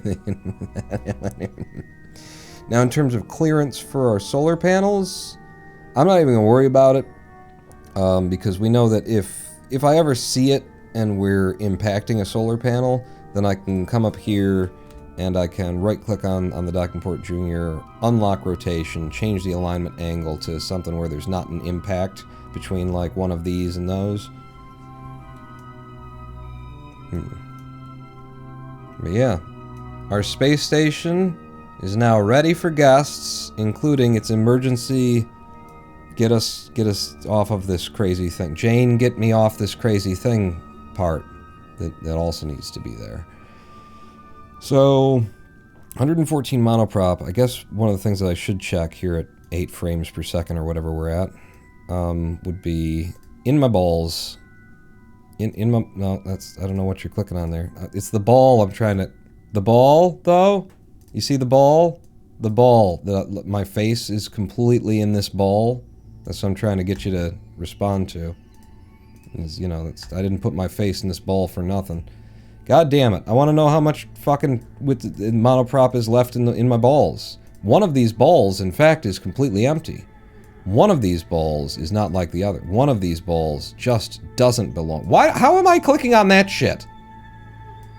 Like, I understand, alright, it's hard to click on the thing because it's hard to get an angle on it, but why am I clicking through everything? Okay, advanced knows, so, what, I need to come out further? In order to be able to click on the fucking, my ball? Oh, my ball, I saw my ball. Yeah, it's getting hot and highlighted. There it is. There you go, 5. 5 monoprop remaining. If there's 5 monoprop in each ball, then we're golden. We're golden. If I were to apply SAS right now, would that help stabilize us, or would it cause cracking things to happen? Neither. It neither stabilizes us nor causes cracking things to happen. So I don't know which of these balls is empty. No, it was one of our batteries that was empty. We didn't transfer anything out of the balls. All the balls have 5 in it then. 5 is perfect. Mm-hmm. Did it actually help it stabilize? Maybe that's a little bit less humping my eyeball action there. Yeah, I guess it stabilized a little bit. Alright, that's our space station. So now what we can do with it, the first, like, official job of the damn thing. Oh, by the way, with the Cal controller, before I get distracted, or rather, before I start doing something that anyone might give a crap about, let's do some more boring stuff. With the Cal controller, where are we sitting on the, like, play cycle? We're paused, play direction is forward, it's supposed to be none restart, so if I hit it again, it should go back to the beginning and then come back up to the front is what I would want to see. If I open the editor, we're at the end of that cycle. I don't know. I don't know, but I know, like, we'll figure it out over time. Doesn't matter. Alright, so the first job of the space station is to receive a Kerbal who was stranded in orbit, who we did manage to save and bring home. Where the hell is Kerbin? There it is. But he's not home. He's just here in orbit somewhere. So if we go out to map mode, oof, if we go back to the tracking station in order to change scenes and then come back out, I think there's a hitchhiker on Bob's ship. All of these things need to be deleted. That's Bob's ship. Let's go over to the HMS Spaceboat and see if he's got a hitcher that needs to come home. What mods are you running? Just visual stuff. Which, visual and audio and stuff, but nothing that changes the game, nothing that adds any parts. We're playing stock. What is it that I use for my visual? Pack? Pulled it down as a, you know, pack on CCAN. It is called Spectrum or Spectra? Spectra or Spectrum is the visual pack. And then everything else is just like, you know, nicer looking models, but it's all the same parts with all the same dimensions, or it's supposed to be. Nothing that changes the game, nothing that aids the game, nothing that makes docking easier, nothing that helps in this incredibly broken, awful, awful thing we call Kerbal. Yes, we've got Sonri and Bob, and I think we all remember Sonri. Yeah, that's him. That's Sonri, all right.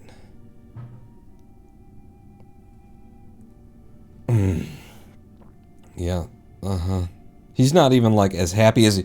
Oh, God. All right.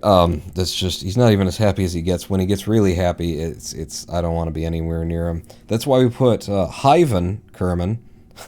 Hyven? I barely knew her. What? Hyven Kerman, we put her up here. Do I have, like, an option to interior overlay? Yeah, Hyven's in here. I don't know. Maybe she and Sonri would get along, because that is a lot of mouth and eyes. I'm happy! Oh, Jesus, she's looking straight at us, fuck. But yeah, so Sanri's in there, or Hyven is, and I believe Hyven is one of the people who needs to come home, right? Rescue Hyven from orbit of Kerbin. We've saved Hyven already. We just need to recover her. So, if we can get her over to the space station, if we could dock to the space station even, we've got monoprop, we don't have much liquid fuel, then she can come home and we could refuel a little bit for these boys. Yeah. Yeah, because the space boat never comes home, and it's not designed to enter orbit or enter atmosphere ever again. Bob said he was through with us, that he and Sanri were going to run away and become orange-faced lovers together. Yeah. So, Hyven, so how will we get you over to the space station then? Where are you? Where's the space station? Where's the space station? Where are you? Here you are. Or no, here's the space station. Is set you as the target. And right now, our app and Perry, 83.97. So we've got the outside track. We're going slower, so they'll be catching up to us. The space station. Like, can I... I'm not showing debris. I just really need to delete some stuff in the tracking station, then it won't be such a mess out here to try and figure out what I'm looking at. The space station over there has its parry of 72 and 77. So if we just sit here, because we want to do as little work as we possibly can, considering how we've got 18 meters per second of delta V in this craft. So I'll add a maneuver, I'll right-click, and it won't let me scroll the mouse after that, because why would it, really, when you get down to it? Like, hold the intersect up, and then if we just keep going around in several days, probably just 2 days or something, down to 18.7, is there a pink intersect? If I could scroll the mouse, there we go. Hey, welcome back. Welcome back, Kerbal. We don't have a pink? Okay. One more? Goes to 130? Wow. Alright, so that's where we want to go, and that is 1 day, 3 hours away. It's no big deal. Let's do it. I'm gonna try and focus Kerbin so that we don't have to have a seizure if we whip around it. So that brings us to there, back to you, kill my maneuver node, and the space station is coming up on us now. I never didn't want you to be the target. But okay, what's our height currently? 83. And the space station, we're coming up on its app-way, it's at 77. Our periaps is his periaps, our apoaps, his apoaps, our periaps. So okay. Let's go up to his apoaps.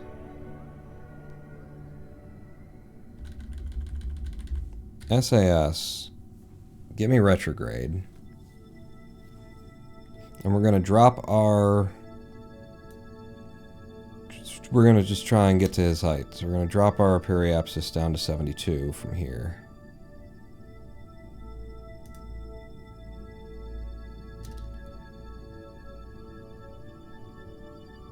Okay, we're making things worse. Sure are, and you're out of liquid fuel. Oh, good. Excellent. Oh, that's our fucking target, not our orbital. Well, that was a big fucking waste, wasn't it? This game. We've got monoprop. How much? Yep. What can I do? Okay, we're dropping our app. Our separation is getting better and better. Cruising through that monoprop. All that liquid fuel. All that fucking liquid fuel, man. Will you hold that up, please? Thanks.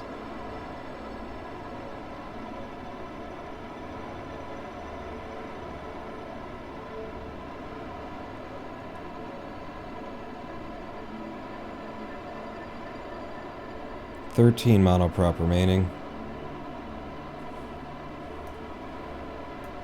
And we are in Atmo now on that side of things. Okay, let's just not do that. Let's not hit atmosphere. Let's be above atmosphere, I think. And I've got 8.7 monoprop to try and get us to the space station. What could possibly go wrong? Let me get down to it. 40k there, 28 here. If I again make a maneuver and then go to once more around, we get further away. So I really need to make an adjustment now from where we are. I just need to figure out where I need to actually be making that adjustment in order to make these things better. So, target-wise... Stop fighting me, Hyven. I'm in control here. I put you in the seat, the driver's seat, just to keep you the fuck away from the freaks in the back. Bob and his new orange-faced Donald Trump-looking boyfriend weirdo.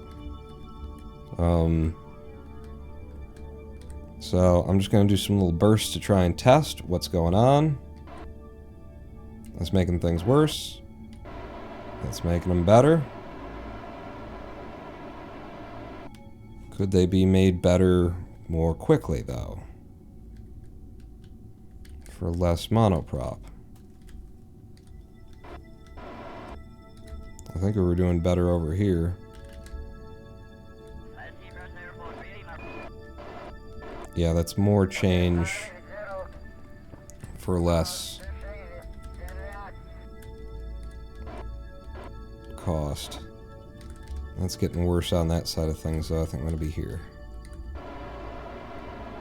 4 monoprop, 3 monoprop. We still need to be able to dock this thing when we get there. But I'm seeing a 12.3 kilometer intersect there. I think we're fucked, and I think I need to like F9 or something. I don't know when the last time it is that we F9'd. Or F5'd.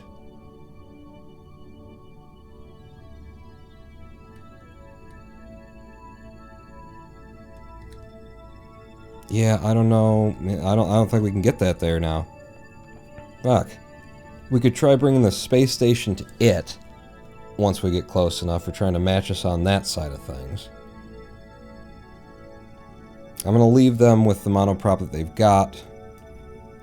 I'm going to bring you over to here. I'm down to Atmo again? Fucking cocksucking, dick-eating, shit, bitch, tits, fucker, balls, cunt. Prograde. Do I have enough to get us out of Atmo? This craft wasn't even designed for Atmo.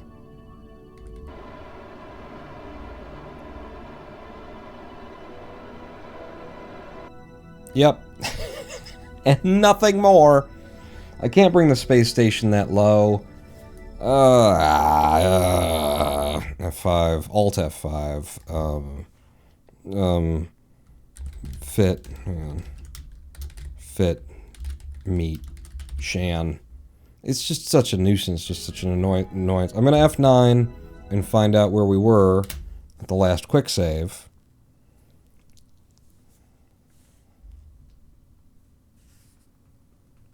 And if the last quick save is that much more fucked, I mean, it won't be more fucked for him, but it's like, how much work do I have to do from here to finish? We're all assembled. We're not started up. If I press the 1 button, nothing happens, so I hadn't programmed the Cal controller. It's really all I... Oh, wait. I have programmed the Cal controller. So I guess we're fine. Okay. I'm from here going to transfer back over to Bob, and we're going to do this better. I'm not going to waste my liquid fuel burning on the fucking target retrograde instead of the orbital retrograde. Set a target and it changes your fucking control computer and everything. You just gotta... It's brilliant. The UI is just so well done. So if I go over to the map, and we find Bob again. I believe he's on this side of the world somewhere. There he is. Switch to him. And we'll F5 from Bob's position. Won't waste the Delta V this time, because we could definitely get there. No doubt. Except for the slight bits of doubt, the massive amounts of doubt. But other than that, also, have I not mentioned that I like this camera. There we go. F5 from here. So again, we want to whip round many times until we're as close as we're going to be to the space station. So set you as the target, and we're going to end up waiting a day in order to get close. Add maneuver, right click, and then go round, round, round, round, round, round, round, like a record, baby. Right, round, round, round. And then is that as close as it gets? So, I'm not allowed to scroll wheel again. That's not, nope. I wanted that. That is the closest that we get. Right there. Okay. So what I really want to do then is, I'm going to do it like the rotation before. Yeah. Take me to there.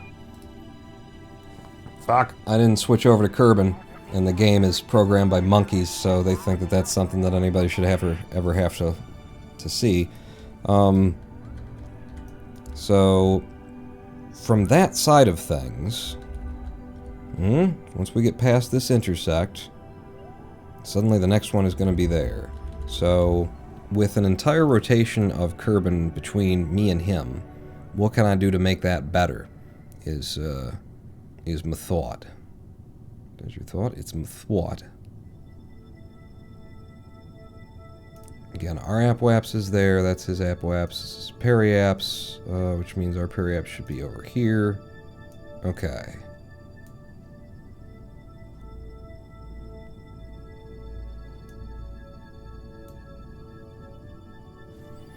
I'm gonna go up to between, I don't know, our app and his Perry kind of a thing. This is still helping us slow down.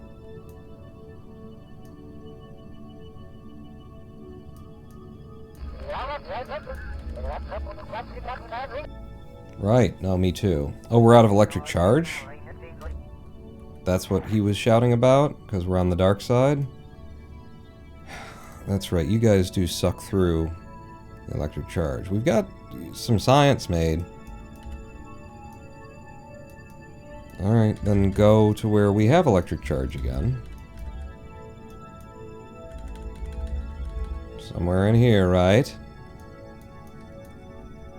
The sun also rises.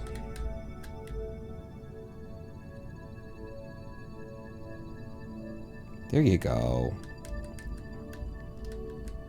See us back on. So what are we doing to, like, adjust this?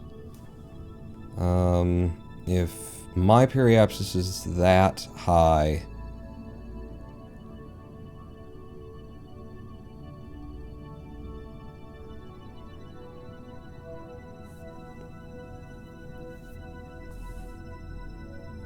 if I lower it to him, we need that time that it's going to take us to get down there in order to get as close as we're going to get. So I don't know if making an adjustment from here actually does help or not.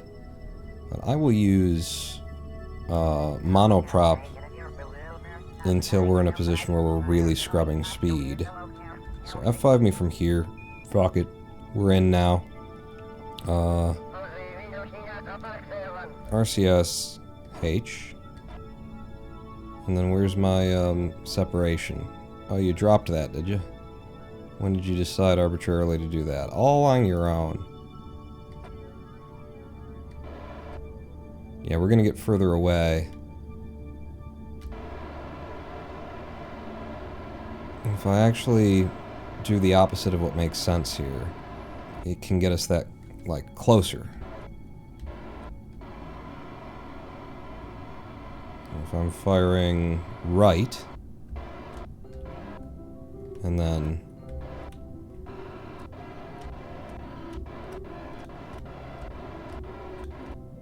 and we've lost. Come on now, with your now I don't have an, just like I went from being 11.8, but now you're so far away that you're not even gonna meet him. Well, we wasted a whole bunch of monoprop there, so that's cool.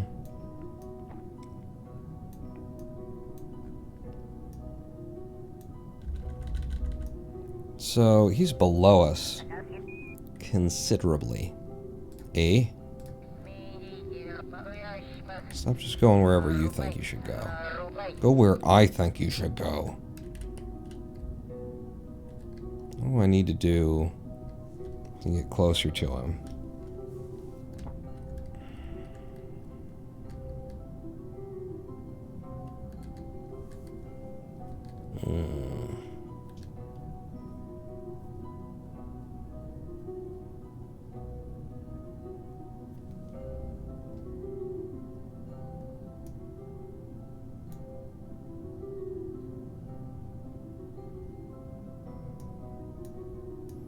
And it's too late for all that kind of stuff. I guess what I should just do is what I was planning to do in the first place, which is try and match up our retro and parry. We will have gained a little bit of Delta V by burning that monoprop.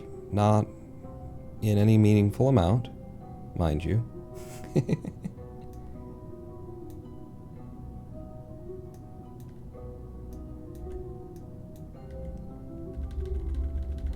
Alright, so get me orbital retrograde this time.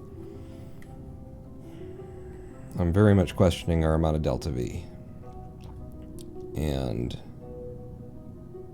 start burning ever so gently, just so I can see what we've got and what we can achieve as we go.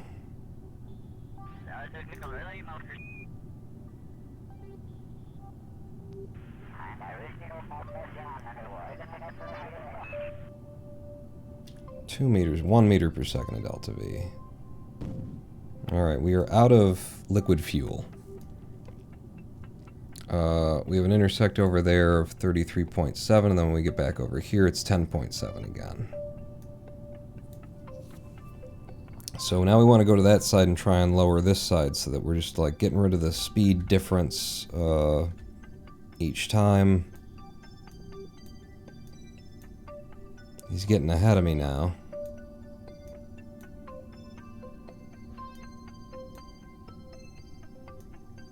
Still going slower than him on this side of things. So now this is going to be problematic because if I make this adjustment, then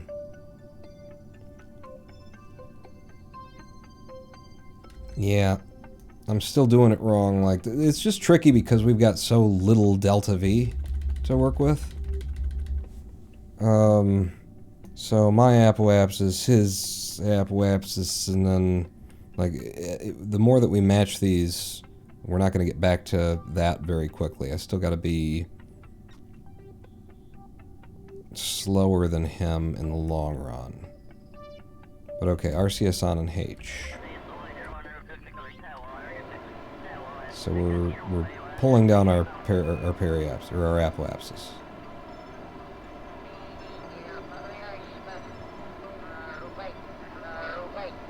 And look at that monoprop just go away.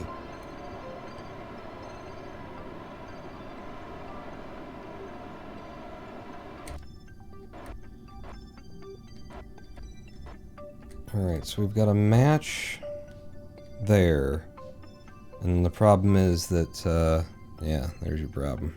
There's your problem. Now I gotta do it on this side. I should have done that the first time. That's why I was like, I'm still doing this wrong. I should have done it when our liquid fuel was out. I should have just went straight to monoprop and finished it so that we had, like, almost a match. But so his parry is 72, and ours is 75, which means more H from here.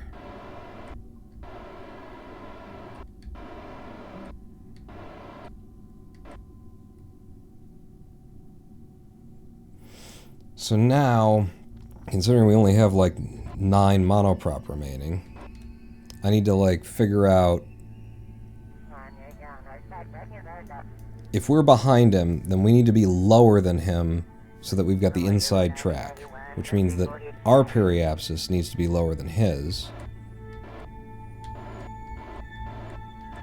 So let's do 72 straight there. And then our apoaps at 77.4, we're going to lower our apoaps a little bit. This is going to be a long approach at a very slow relative speed, but we will get there. And when we're there, we're out of electricity again. When we're there,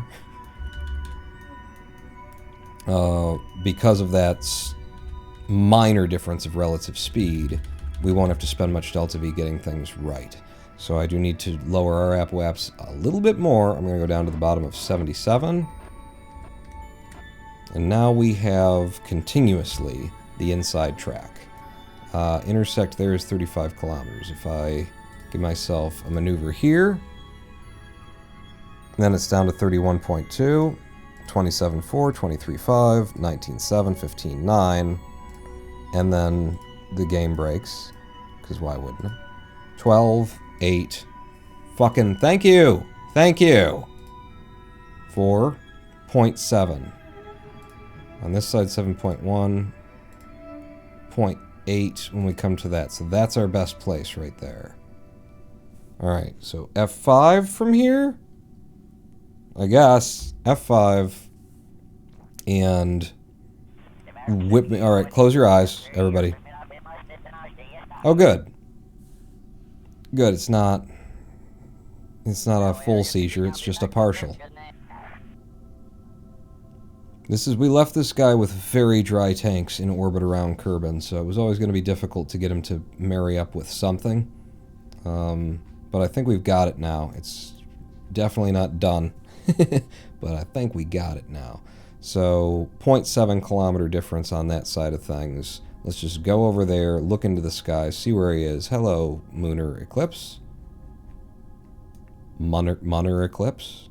Yeah. See the dot on the planet? Go over there, and then we'll just start pushing ourselves in his general direction. So can I destroy the maneuver? Get rid of that maneuver. Fucking game. Hi, game. How you doing? Warp me to there.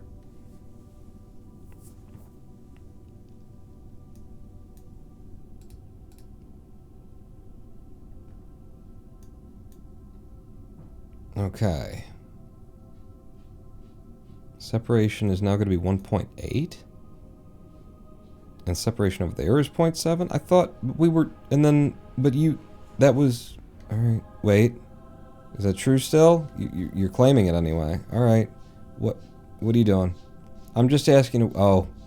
Our space... We just got close enough to the space station for its physics to affect us. I'm going to watch the speed of the target as we approach. Yep, and it's switching right now. So at this moment would probably be the best time to try and figure out what we need to do. And wouldn't it be great if we had electric charge? But we don't, so... And we're not gonna until we get over there. But that would have been a good time to do something. That would have been... I would have liked... That would have been cool.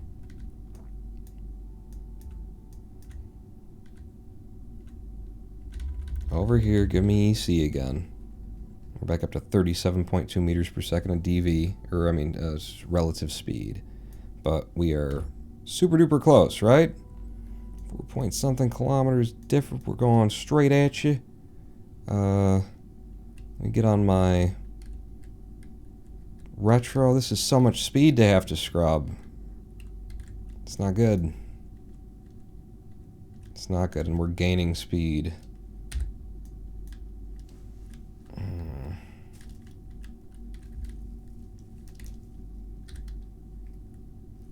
RCSH. If I could have done it when we weren't out of electricity, then we'd be fine. Which all I would have to do is shut down the lab in order to make that happen. When we get back to that side of things, what are we looking at in terms of separation? I don't know, because it's a cloud of fucking data, because the people who made this game were fucking monkeys and never looked at it to see, hey, is this playable? Separation 2.2. So it gets worse on that side, but I can fucking... Here we go again. Here we go again with the lag. I can catch it when we're, you know, on the bright side of Kerbin this time, when we have a low relative speed. That's what I'm going for. So warp. Oh, God. Oh, God. There we go. Okay. So different speed between us. There we go. There we go. Now, Intersect 2.2. Clouds of fucking data everywhere. Intersect 2.8. RCS is off. And we're flitting right now. So is this possible? This is just my can I make this work-ness. Separation getting worse over there. Not making much difference here.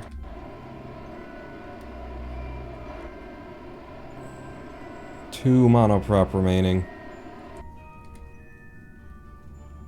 Does not seem cool. Separation down 1.9 on that side. Over here it's 3.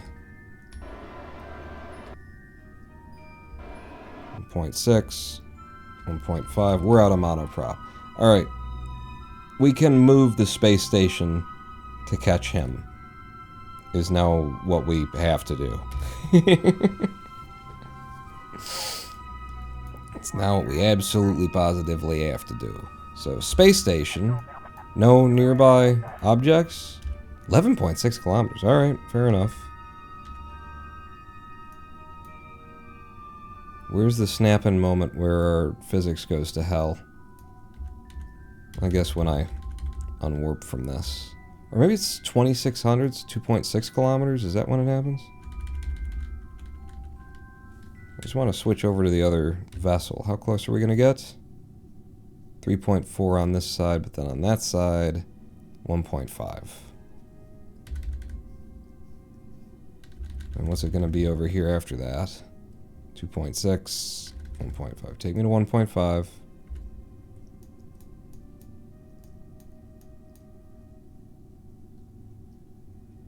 We'll at least try to move the space station to him. He could have... I have a lot of faith that he could have actually done it all himself. This craft could have done it all itself. Where the fuck is the thing? But everything in Kerbal is always like figuring it out on the go. I can't actually get the information in the game that I need, so I'll just start guessing. There we go. Now, switch over to you. Doesn't have engines. Doesn't have a lot of monoprop, but it's got some monoprop. So I'm controlling you. I have just awesome friggin'... No, set as target, you damn idiot. Alright, so we have 40 meters per second delta V between us. Where is he and where am I? I need to know where he is on the ball. I can't find that information out. It's not visually represented until it's on the leading face of the ball. It's just, it's great. The whole fucking thing is just great. Can I tell you how great it is? Because it's great. So I guess I'm going to be burning over here.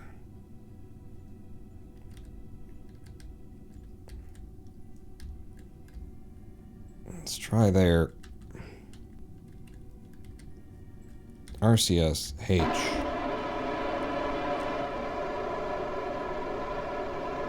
Okay, monoprop is, you know, dripping. It's not crazy. SAS back on. I didn't set up all of these monoprop blocks so that they wouldn't respond to SAS, which is what I really need to do just to preserve the monoprop. But I'm just going to try and reduce the relative speed between us by burning between our target retrograde and the target itself, which is trying to push the target, or trying to push our retrograde toward the anti-target, while pulling our prograde over toward it. 80 monoprop. We start with 105. We've done a quarter of the job, and we're now through a quarter of our monoprop. Can we actually get this to happen?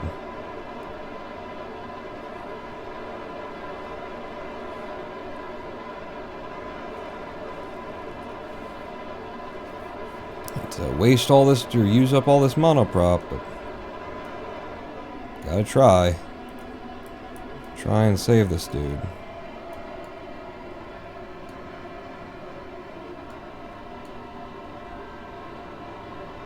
Down to 40 mono. 24 meters per second difference between us.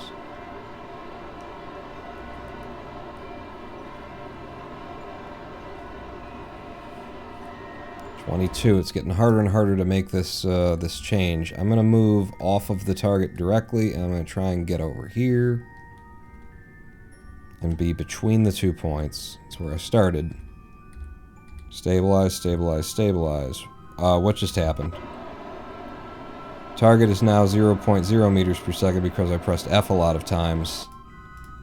Can we... Did I lose my target or something?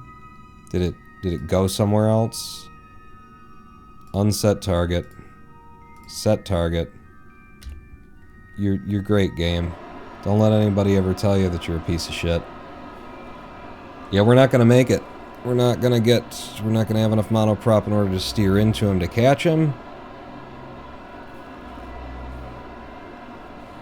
See how close we managed to get, I guess. I don't know.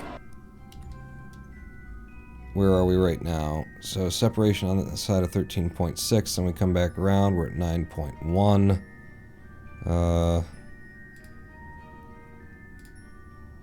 Just curious if we keep going around in circles, the things get better. And looks like from there they're getting worse. Yeah. That's an F9. That's an F9. I still feel like there's delta V there between us and him. It can get done. We can get it done.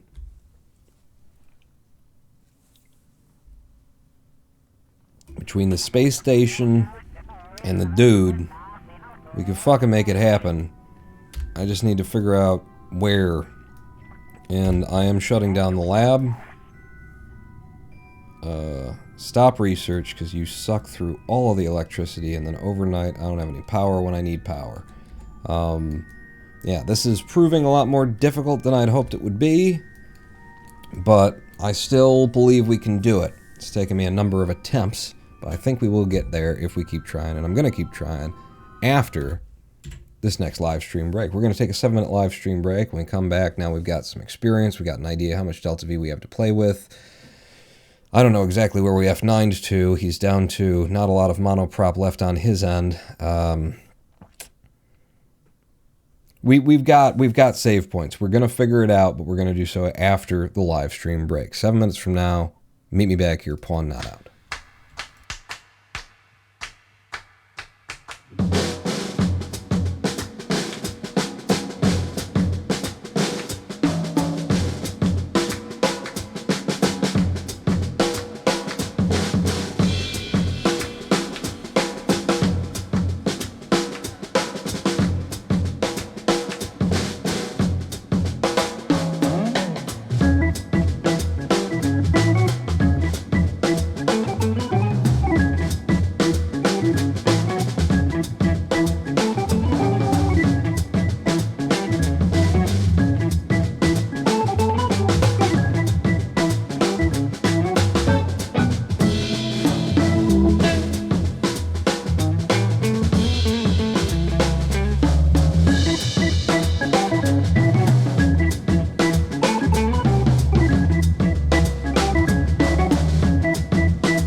Hello, I am the Ronan Pawn, and welcome back to twitch.tv/Ronan Pawn livestream on twitch.tv/Ronan Pawn.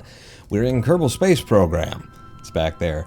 And we're in tight spot, Delta V.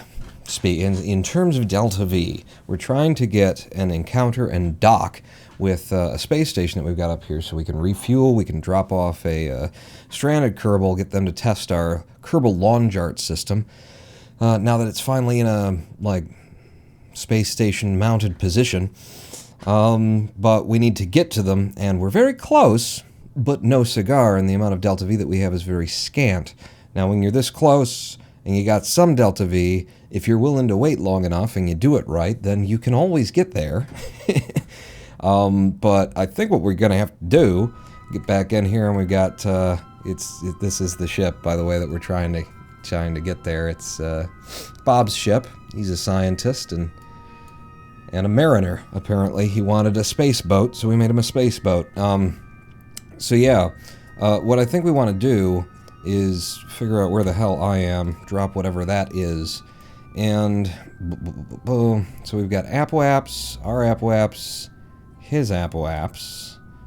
our periaps, his periaps, and we're just a little bit off from one and the other. So instead of like we're getting so close to him on our approaches here. This next approach coming up is going to be an intersect of 35 kilometers, and I presume then that gets better when we go around once more. But what we're going to do is just reduce our apoaps and periaps, just get closer and closer to his in little bursts. Something along those lines. Like, just spend a little bit of delta V and then wait time for it to get better for you. So, we pass this guy, and then untime warp. And then, what am I looking at here? Why intersect not getting better? Was this just after I did the thing and I needed to add a maneuver and then right click and then yeah. So you see we're just slowly getting closer and closer and closer. Here we have a separation of 0.5 kilometers.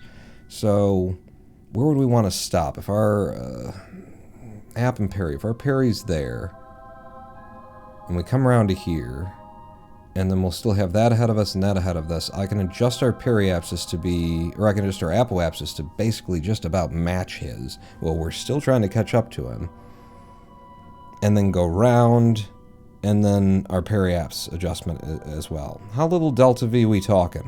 Well, we're out of 0 in liquid fuel, but we've got monoprop here and we've got monoprop on the space station. So if we can make subtle adjustments with our monoprop, we should be able to make this happen. I don't know what kind of delta V it actually is. It's not much. It's definitely not enough. Alright, give me a warp. We've got an F9 in case I've clicked when I shouldn't have. We're just going round and round and round she goes.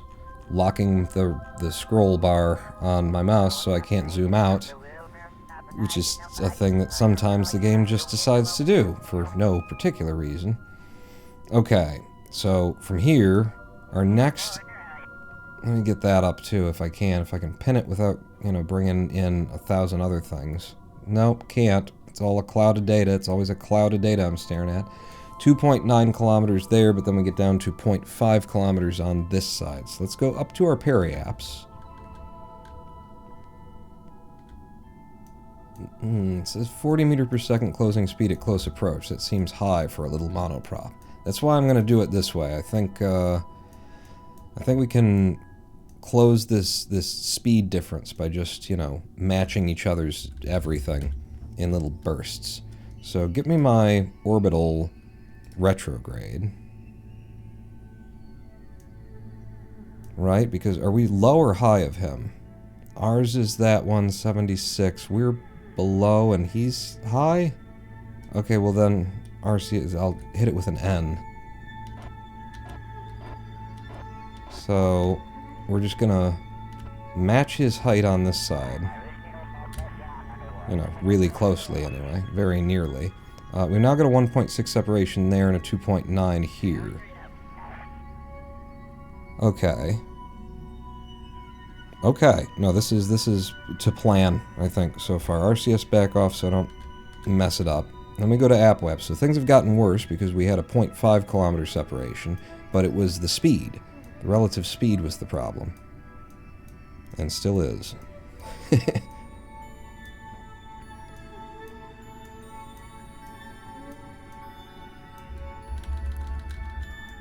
And so, now we're at the apoaps, and our periaps is his periapsis. So we need to come up to him, so again RCS on and N, N.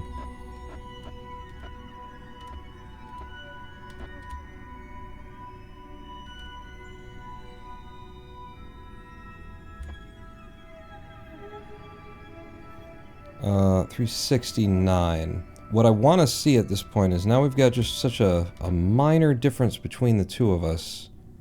382, 369. So our app, I'm just trying to keep this straight in my head. Our app is now a little bit higher than his. Our parry is now a little bit higher than his. So we're going slower than he is, and I don't know which we're supposed to be doing. Which is exactly right here. Stop with the... Oh, we're so close to him now. We're too close. He's eating all of our frames. So if I were to do that, and then we add the maneuver, and then we right-click, and I just keep going. Separation getting worse over time. So I've gone too far. We need to be going... Our parry... Fuck, I can't, because it's such a fucking cloud of data. So if our parry is lower than his, and then our app is lower than his, that's what we need. I think you gotta bring the station to him. Well, that's the next part of this, but we've already tried, and I wasted too much DV, at some point other here. And so I'm trying to do as much as I can on this side because we didn't have enough Delta V to do that. I gotta be doing everything that I need to be doing at the exact right time. That's where we are in Delta V, and I'm not sure exactly where this is gonna come together or if it's gonna come together. Separation of 1.3 kilometers. So his app is... We're higher than his. We want ours lower than his, so with a RCS and a Blast H, we're now should be getting closer to him over time. And then with the add the maneuver again, right click, intersect, 0.5 kilometer, 0.1 kilometer at that point. It's still a relative speed of 40 meters per second that we gotta somehow scrub. But we'll be right on top of him once we're there. Go ahead and take me to that. Oh god. And then, you know, now that we're gonna be right fucking there, I don't know. We've got monoprop on this side, we've got monoprop on that side.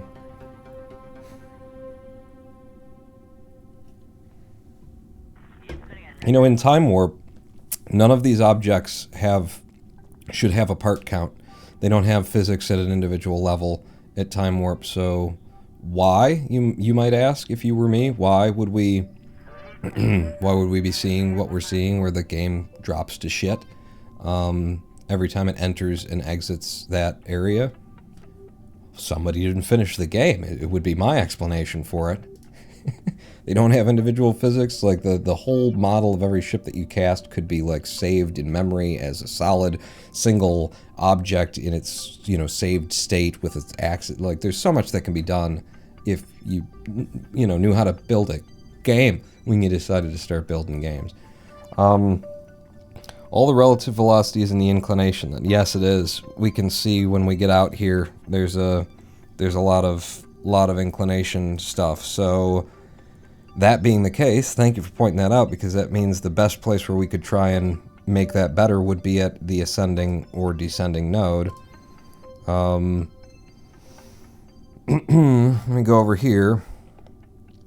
And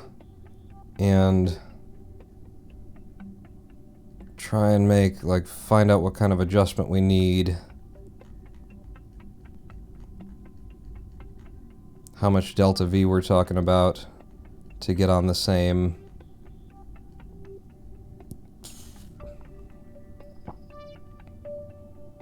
To negate, yeah, to just flip that. We're talking about 40 meters per second of Delta V in order to cancel it. Hoorah! It's F.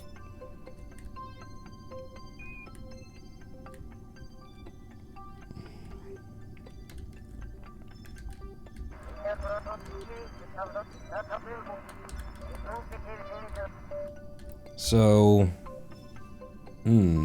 if I wait until that side of the descending node,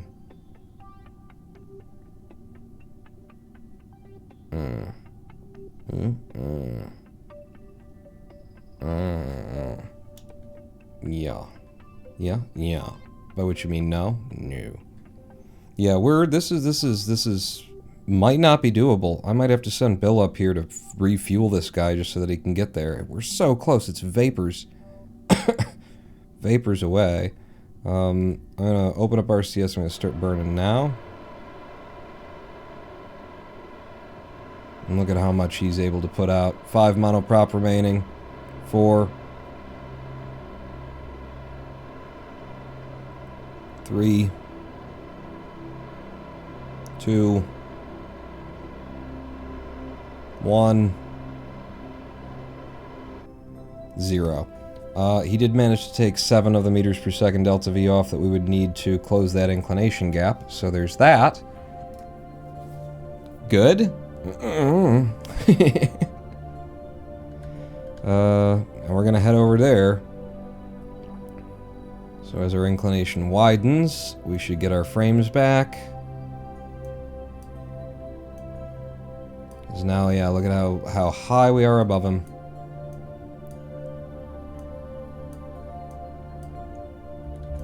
And then how not high we're going to be in a moment. So we're going to have to switch over to he's completely out of liquid fuel, a monoprop, at least anything that he can actually burn, apparently. There's still a little bit left in there, but I don't know. And we're going to do the same at the descending node from the other craft. But first we have to get close enough to the other craft for me to be able to transfer to it. It might benefit me to transfer to it from here. Clear out the memory a little bit, unload the game slightly. You know, if you just restart the game, it gets better, so they didn't do that either. They didn't really optimize those processes that would dump it, because you shouldn't have to restart the game in order to get it to behave like you just opened it. It's Unity, so we'll just blame that, I guess. Resources. We have 114 monoprop here, but we're a lot heavier. So... You, sir. You, sir. You. Oh, that's us. You, sir. Set you as my target. And then our ascending node, where we will be 0.1 kilometers difference. I'm going to add a maneuver. I'm going to go over here. And give me, like, that side. And we'll just do this again.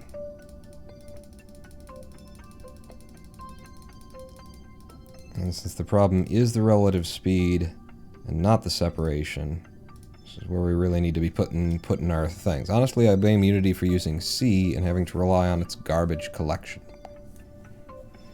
Sick burn. I don't know. Sure. 34 meters per second, a delta V that we need to change in order to just like cancel that relative velocity. Are we going to have it in the 114 monoprop that we have left on this ship? And also, when in God's name would I end up trying to, like, burn it? When should I start so that we do half it, you know, either side? Okay, just, there you go. Little time warp to stop us from rotating like that. Uh-huh. Here. F. Hold. Alright, I'm gonna start burning now. RCS, go.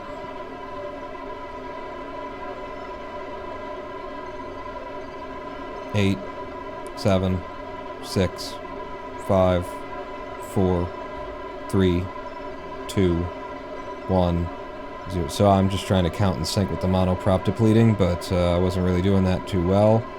I don't know. Do we have a chance?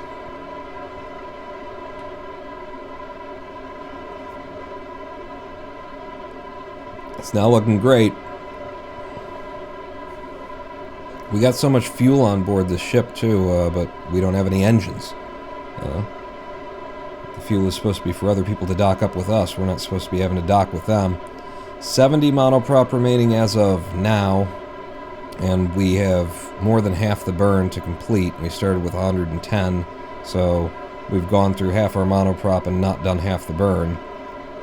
Well, now we've gone through half our monoprop half of what we started with now, and we've done a little bit more than half the burn. This could actually work. We started at pretty much the right friggin' time as far as having to eyeball it. The problem will be on the same inclination. Neither of us will have any fucking delta V left in order to actually make the dock, but we'll be on the same inclination. Relative speed will be really, really close. Still won't be able to make the damn thing happen. 27 monoprop remaining. 25. 9 meters per second of DV remaining. in this inclination adjustment. 15 monoprop now. Semantically, 0% is a chance. Not a chance of success, but a chance all the same. Alright, down to 6, 5, 4, 3. At this point, I'd have to kill it like we can't get to him. We cannot get to him. I close that off. Separation over here will still, it's still 0.1 kilometers at this moment. What is our, like, relative speed?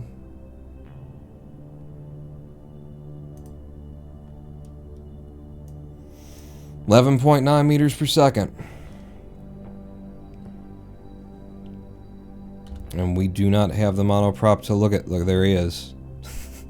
God damn it. RCS is off? Okay.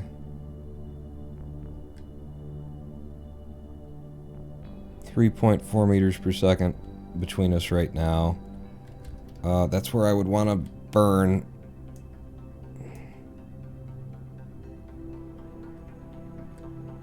I mean, as close as we are, if I would have killed that earlier and then focused on this, is this possible to have, like, I don't know. I'm lost now. RCS on H. And we're out of monoprop. Well, I'll tell you what we can do. What can we do? Kerbals carry fuel in their pockets. We can get Hyven out. We can't get Hyven out. There's a trick to getting Hyven out, okay? I don't remember. I'm sure we have a button for this somewhere. The trick to getting Hyven out is you right-click on here. I'll set the traverse rate lower. And then target angle. Do you not have electric? You do. Unlock. There you go. See, because Hyven's in the front of the ship.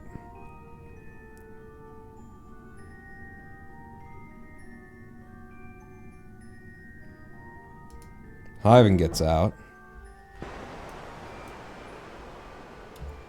Okay. Number one, most obvious and important thing that we're going to do. It's just like put delta V into, you know, we're just going to push toward it. Almost got it. Nearly there. I'm double clicking. Right? Just pushing the ship where it needs to be. Look.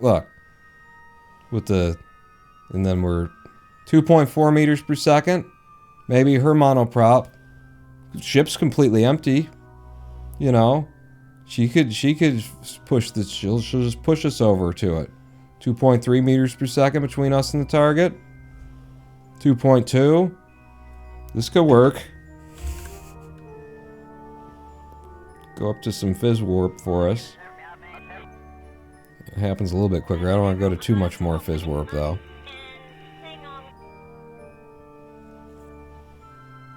Kerbal power. So the answer, can Kerbals carry fuel? They do. You just got, with their jetpacks, just got to use them as your ship. Use them as an engine. They like it. They're into it. It's what they've always wanted, what they've always loved. Do the jetpacks refuel? They absolutely do. Every time you get on board, it doesn't seem to care one little bit whether or not you brought any extra monoprop. It just magically restores it. Oh, we're going toward it now at 1 meter per second. No, we're still going away. You're an idiot. I started looking up there instead of down here. It's, well, your retrograde is still at your target. So, no, not that. That was half of their liquid fuel, and they dropped 2 meters per second. Apparently, a Kerbals jetpack is way more efficient than, you know, an actual monoprop device. Come on, baby. We're almost there. We're gonna start momentarily. There's also 3 Kerbals aboard, so even if the monoprop didn't refuel, I could get each Kerbal out, spend 15 EVA propellant, and we'd have it. 402, 402.1, come on. Alright, I think the problem is now that I'm not really on the right angle. Well, before I get too far away, let's just get you... Whoa, okay, that's because you're in warp. get you back on board and refill. We're not cheating. We're borrowing somebody else's. Sonri's is gonna let Hyven push, is the thing. So Hyven, pop back out, and then the where to go? It was above us. Was it this way? Where it's a space station. It shouldn't be that hard to. It was above us, because I was pushing toward it and we were looking up at it from there. Am I insane?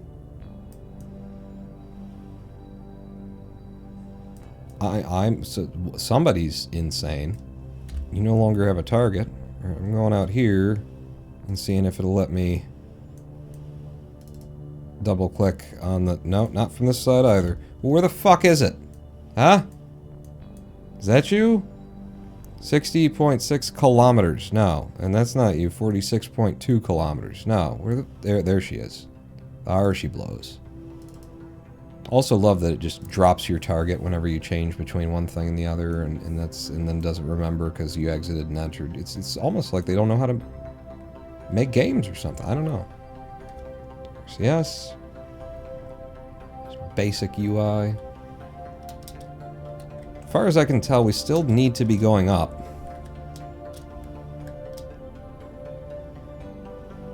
I'm gonna push you back up.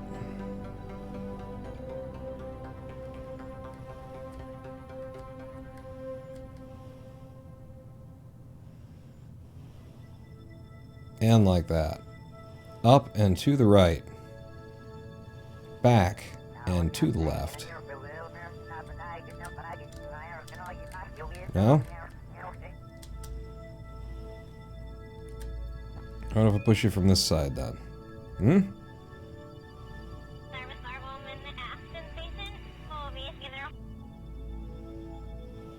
Aim right at the target and just go for it.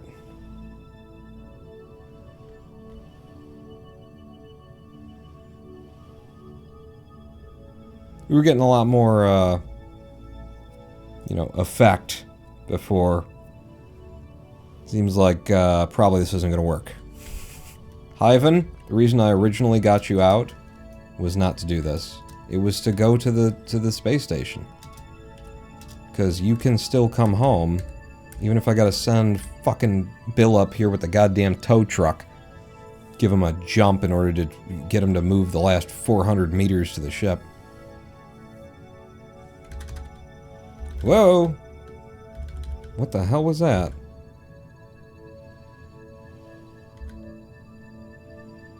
What? Is everybody else seeing what? So we're at 290 meters. I go into Fizz Warp. We're at 300 meters. I go into Fizz Warp again. We're at 300 and something meters. It's almost like they don't know how to make a game.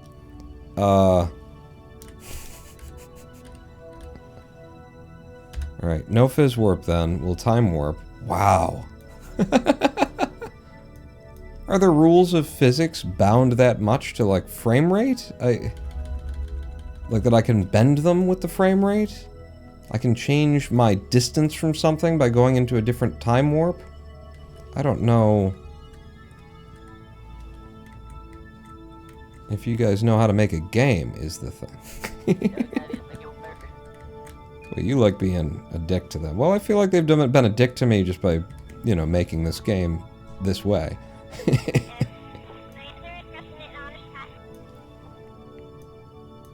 Alright, Hyven. Haven, Flavin, nice lady. I'm gonna put you on a ladder. It'll be the first time. Fallout 76 launched... Wait. Launch allowed people to run faster by looking down.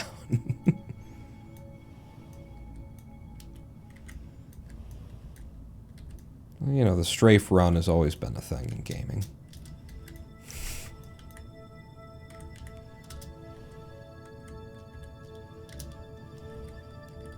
Okay. Get on board that, so I'm going to think about you for a minute. And then I'm going to control the space station. Yeah. And Haven is the person who we have a mission to recover Haven to Kerbin. Already rescued them. We need to recover them. So where are you, Haven? You're on this side? Alright, well then watch your head, hon. Because I'm going to deploy your vessel. Actually, no, we're going to fire them off from the outside first. So I'm going to deploy this vessel for you.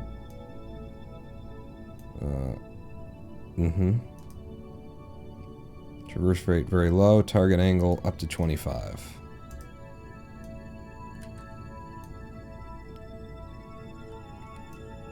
Okay. Yeah, I think you're clear to enter that vessel now. So release. Monoprop out.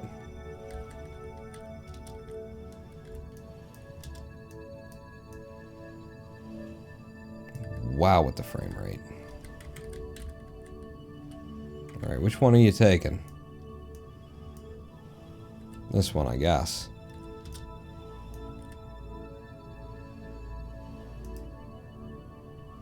Board. Alright. Haven is aboard the first official Kerbal Lawn Jart that will be used to return a previously once stranded Kerbal to the surface of Kerbin, and we will make the first dollar that we've made in umpteen live streams by doing so. I'm pretty sure we're cool, we're good to just decouple. F5. This is the world we live in now. Decouple. Oh god. Switch over to you, Haven. Nope, none of that is Haven. There's Haven. Haven is away.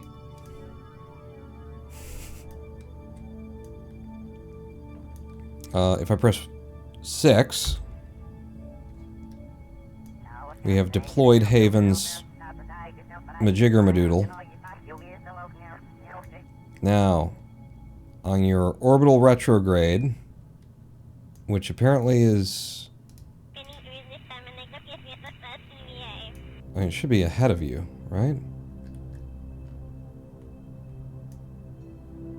You don't have any mono? Why don't you have any mono? That's not helpful. That's why I F5'd. You don't have any mono. Where'd all your mono go? Did I manage to get you into... There isn't one that doesn't have mono. They all had 5 in it. What in the balls is this? That's Bethesda. Do you really expect a non-glitchy mess? And this is Squad. Do I really... hello, Sir Hanswolf. Did the station siphon it all out? We didn't even do an adjustment with the station yet, though, and why would it... No, it shouldn't have. I made an F5 before we did that because I knew that, you know, something like this was going to go. But there's... Alright, what monoprop does the station have in full, in total, in whole? It's not like we transferred it over, we didn't use it all up while we were attaching. In this version of reality, we have not made an adjustment on the space station to... Yes, we did! Right? In this version of reality, we did attempt, and we used up all of the monoprop, which means now we can't even send Haven home. Son of a bitchin' balls and tits. Son of a ballsy, bitchin' tit balls and bitch. And tits? And tits and bitch. Like, do you know what time we're at this point? Like, we're at time where the F5s and the F9s have eaten each other so much that I'm ready to hit Alt F9 and go to, like, that shitty... I can't even remember what was wrong with it, but I was like, I'll make an Alt F9 just in case everything else goes so fucking wrong. That this is somehow the better quick save. We might have to go to that. Alt F9, what, I don't even know what it was. It was, I was going, it's not just in case I screw everything up. It was Fit Meet Shan. What was going on during Fit Meet Shan? Time to create Jeb's Fuel Oil, a company whose motto is no orbit too far. I mean, the fact that we couldn't get the ship to slow down at the space station means it's just stupid to even try. At this point in reality, this thing has no liquid fuel and no monoprop. So, I don't... What was this reality? What... Okay. We had tried and failed to get them to link up in one of the attempts. Where's our next nearest encounter? 32.9 kilometers. And does it get better from there? 21.5. It does. I don't know what version of... I don't know... What universe are we in now? Add this maneuver. Right-click it.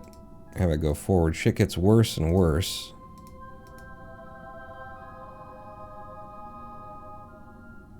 So... Right now, the best we've got has it at 21.5 kilometer separation. We are currently at 13.5 kilometer separation. So guess who's going to the... Like, it's entirely possible that we're fucked in this reality as well, that we've already tried to use up all of the delta, or all of the monoprop on board that one. I don't recall. It's been too many realities. I can't keep them straight. Traverse rate low, target angle, go. Unlock. Deploy. Haven. Get out. Jump off.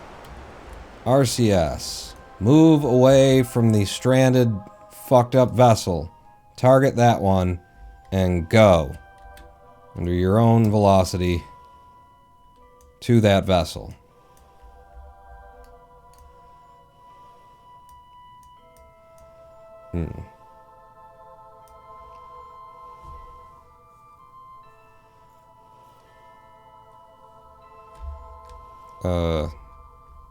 Can I... What do I have? I don't, and then, but what if you, did you, no? Alright. So if I burn like here.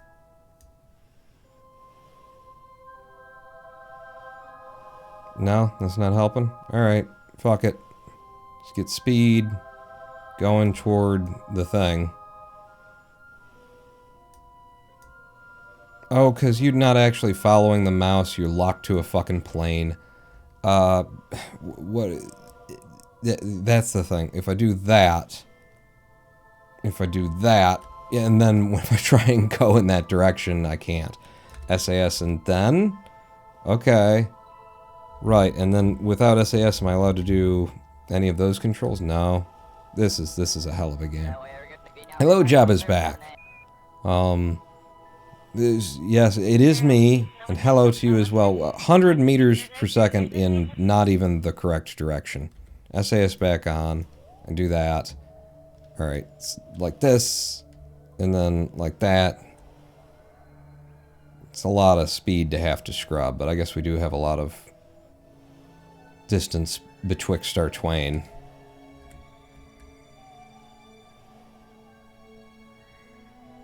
Almost half of my monoprop. There we go. We're heading toward the target now. Whoa! Okay. Getting close. And now 2.3 kilometers. We're sharing a physics space with it, and everything sucks.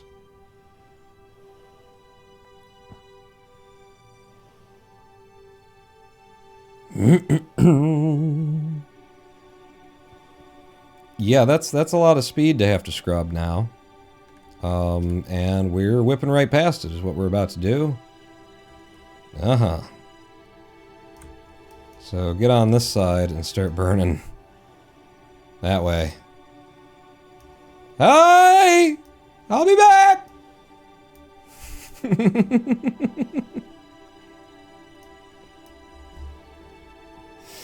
Ugh. Ugh.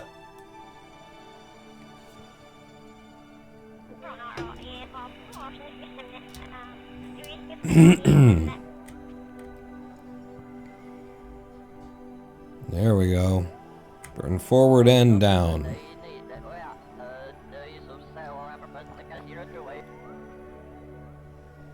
Hey, there we go. 6 meters per second. That's maybe a reasonable, more reasonable speed. Have a little bit of drift on you though. make some adjustments as we go.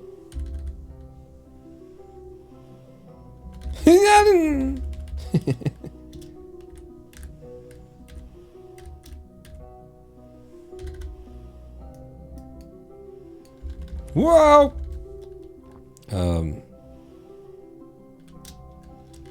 All right.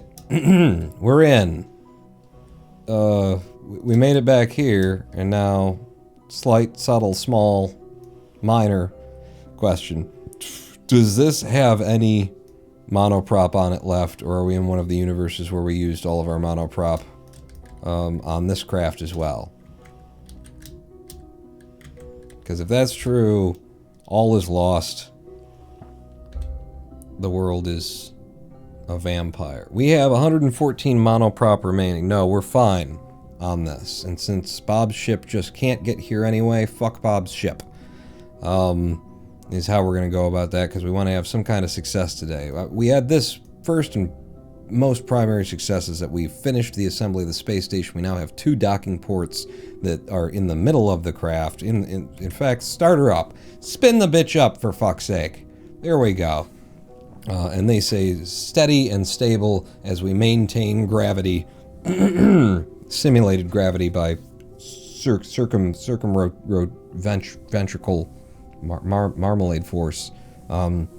So yeah, but also we've got all of these individual Kerbal deorbiting devices. Oh, so that's not very helpful for you. If that ladder was there so that you could like work on the batteries. Look at the look on her face. This doesn't work, is what she's saying. Okay, yeah, thanks. You just stay there for a minute. So that's minor design oversight. What can you do? Let's deploy one of our systems here. Remove from. No, I'm clicking on the thing that's highlighted. Thank you. And then you're gonna deploy. Oh, you're already deployed. What? No, deploy. You were supposed to be deployed. Okay. Sure. I don't know what's going on, but it's deployed. It's ready to be released. Get me to the Kerbal. Okay. What's going on? Push off. Now you push off, buddy. It. Alright. Is this the side that we want to be on? Also, watch your head. That looks deployed-ish, doesn't it? I think this is the deployment side. Yes. You've seen the size of their heads? They are big. Very large. Board. Okay. Okay. We're ready for the first official, sanctioned return of a Kerbal from orbit using the Kerbal Lawn Jarts system. And you should have actual monoprop on here. I guess we're F5 and from here now. You know? Life's... You gotta get a helmet for this shit. Decouple. There you go. Yeah, she had more than enough clearance. She's fine. And you've got 5 monoprop. Almost 100 electric charge on you. Looking great, hun. So what I'd like you to do is get to your orbital retrograde, but we have no SAS on this because it is a quarter-ton craft. One of the lightest things I've probably ever made that does some incredible shit. So let's get to the free cam. And if that's your prograde, then RCS. Don't worry about the SAS. And let's just roll you over in the direction of your retro. Should be down to 270. And yeah, I'll spin you over.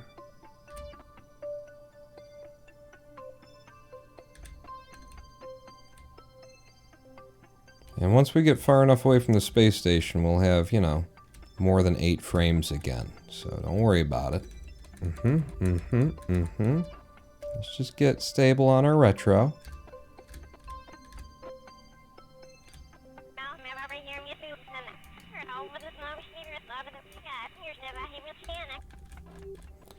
And then 1 is No. 6 is the one that deploys or doesn't deploy this. So now it should be fully deployed and should stay deployed.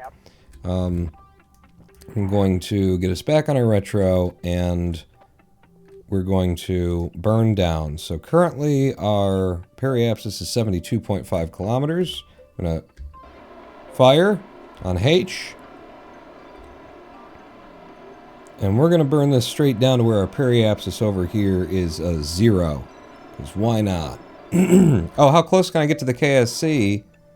It's too late, and it's dark, and we started. Why did I start in the dark? Because everything has gone wrong today.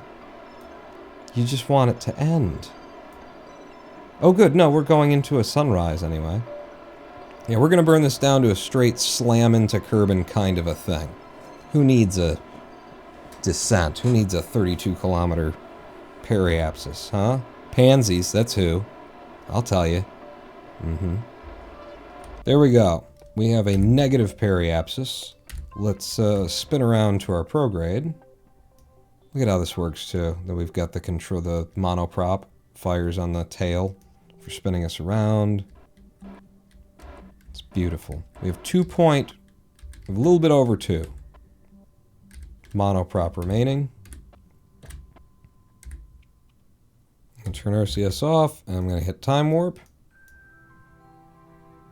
And I think we have exited the range of the space station, because things don't look horrible anymore in terms of frame rate. Okay. Shall we do a locked cam? Thank you, Kerbal. That's what I wanted. Do a locked cam. We'll see the world the way that the Kerbal does. We have entered atmosphere, by which I mean Hyven Kerman has entered atmosphere.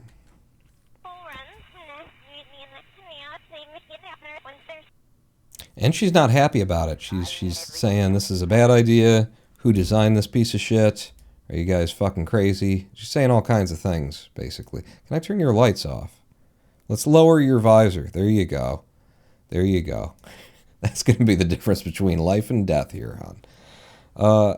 I think I'm actually going to go for the free cam. Yeah, good. People make games. Good people with the people who make the games. All right, let's do some fizz warp. Get us down into some deep atmo, because we need enough atmosphere to grab the tail to keep us pointing in the direction that we want to go. Did you extend your tail? I did. I hit the 6 key, and this should be at, full target extension of 0.78. Took a lot of little futzing in order to find exactly what we wanted. So now that we're at like 55 kilometers or approaching it, we should start to see some plasma anytime soon. I might just slow it down so we can really appreciate it. And I'll roll it over. You know, we don't have to. It could be completely dead in the water at this point. It would make it down. It'd be fine. But I'll try and stabilize this a little bit so that, I mean, you know, just for Haven's comfort. Yeah.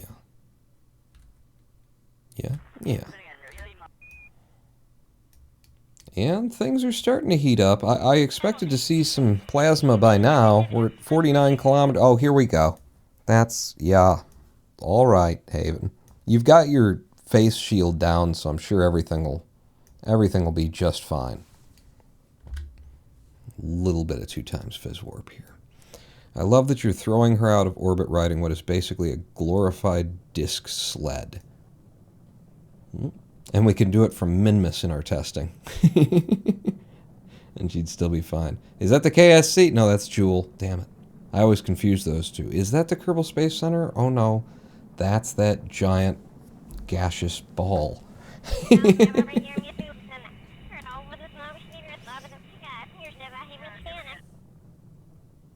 So we're already down to 1,000 meters per second. Where are we coming down? What's his name? We're coming down... What's his name? Is it Heisenberg? Heisenberg. Where are we? Oh, we're near the desert airfield. Okay. Sure. So now, at this point, what we want to do is we want to be ready to deploy a parachute, which we could just deploy The thing is, this Kerbal will not deploy their parachute because they are in the seat in RCS mode. Once you get them onto the seat, for whatever reason, I mean, it's Kerbal, what would you expect? They're in a monoprop state or an SAS state or something like that, and you can't deploy your parachute when you're in one of those states. I think it's RCS. So what we have to do is drag their monoprop out and put it back in, and then the game will acknowledge... How high are we? 6.7. It will acknowledge that the parachute can now release. So, let's wait until 3K. We are on surface radar now. And I will slow us down to 1 times phys warp. Pull you out. And now the Kerbal's parachute is deployed, but it will not fully deploy until 1 kilometer. At 1 kilometer, we need to be able to steer out of this nosedive descent, because at 1 kilometer, this thing should turn into a paraglider. So I'm going to try and go that way, because it looks like the terrain might be, you know, with us. I'm not sure. Is there a downhill here? Yeah, we're... Oh, okay. Pull. So we pull up. And now we are paragliding. Doodle-a-doo-doo-doo, doodle-a-doo-doo-doo, doodle-a-doo-doo-doo, doodle-a-doo-doo-doo. Yes. I love it. It took so much little futzing to get it to the point where it does all of these things. Yes. So we want to keep speed. We need some surface speed in order to keep height. So 400 meters to the ground. Let's nose her down. Got 1.7 monoprop remaining to try and land this thing. We are going to try and land it. Obviously no wheels. You don't see any wheels here, do you? Neither do I. It's a little bit front heavy still. You know, it makes me wonder if, like, if I pulled you in, that make things better or worse? Yeah, I think with the weighting on this right now, maybe like that.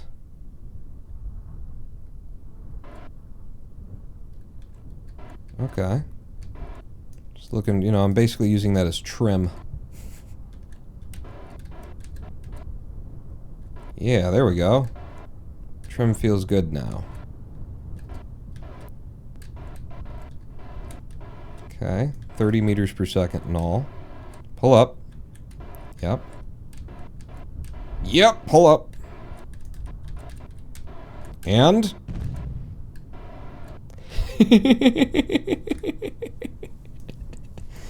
Lost a couple of fins on the back of it, but we set down at 6 meters per second on this uphill.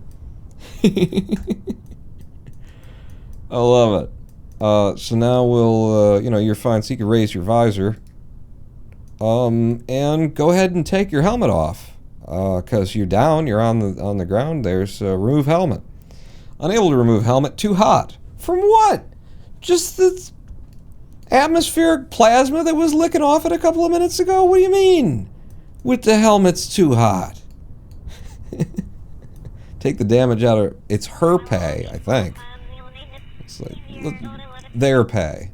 Their pay. We'll just say their pay. It's their pay, and you goddamn right I'm going to. Welcome home, Haven. We had a mission to return you to Kerbin. Where's that mission? Here it is. Recover Haven Kerbin on Kerbin. Money. First money in a year and a half. Game crashes. I wouldn't be surprised.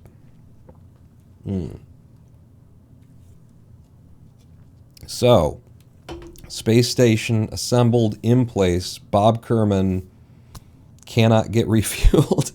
He can't get to the space station even though he was in orbit. It was in orbit. I just didn't leave him with enough DV. He barely managed to stop in orbit of Kerbin when he came here on return from Minmus. Another thing to bear in mind is that he apparently has over 300 science generated for us up in that research lab. And I need to turn his lab back on, I think.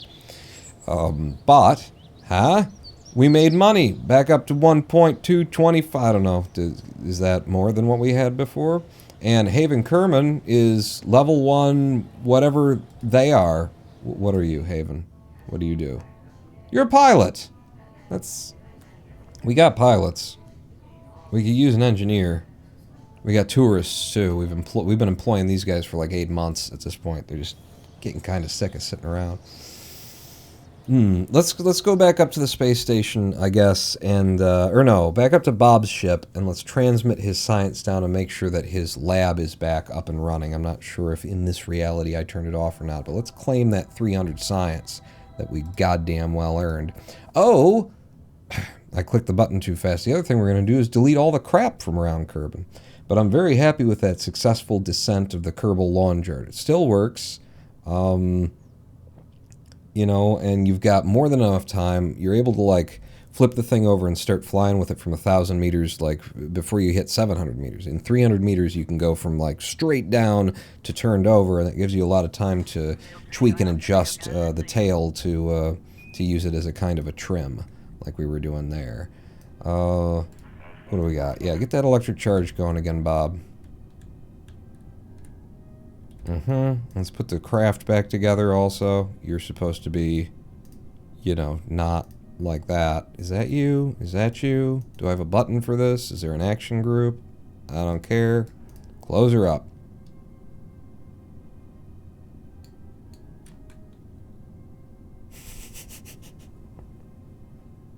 I love this craft. I think it's beautiful. It's brilliant. It's lovely.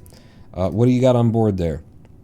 You've got 388, almost 400 science stored. Are you researching? You are researching. Okay.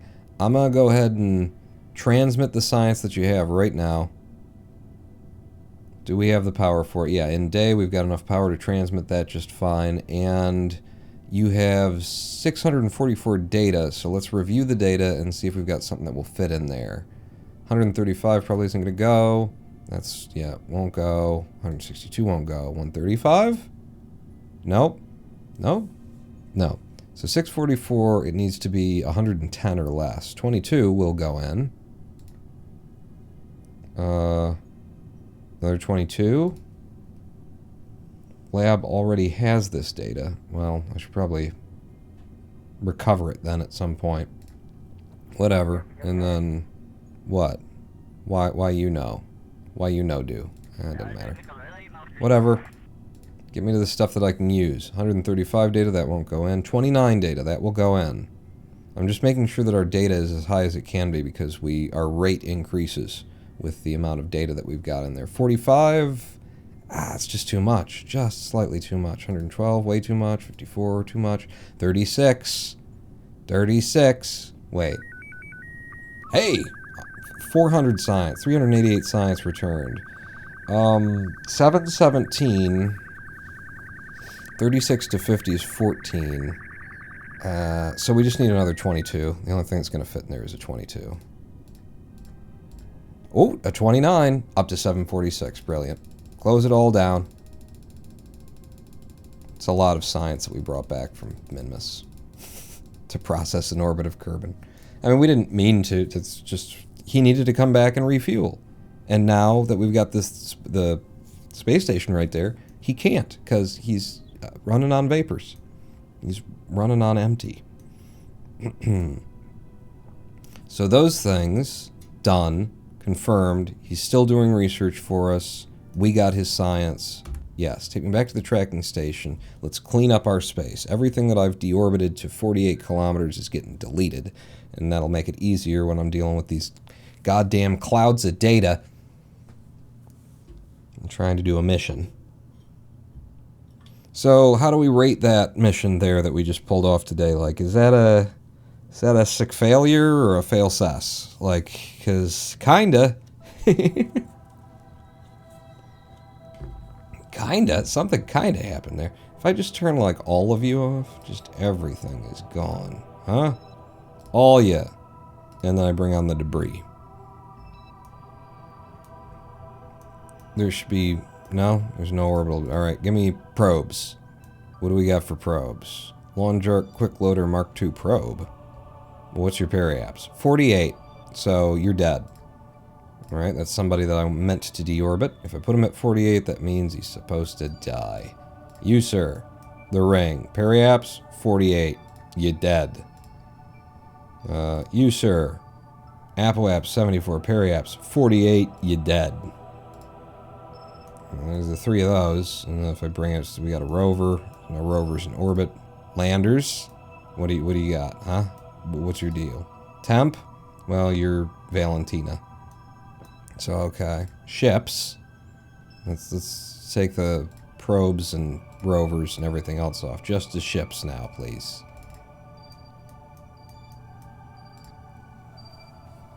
Dobert's capsule, 48. You dead. You've been dead. You don't know you're dead. You're dead now.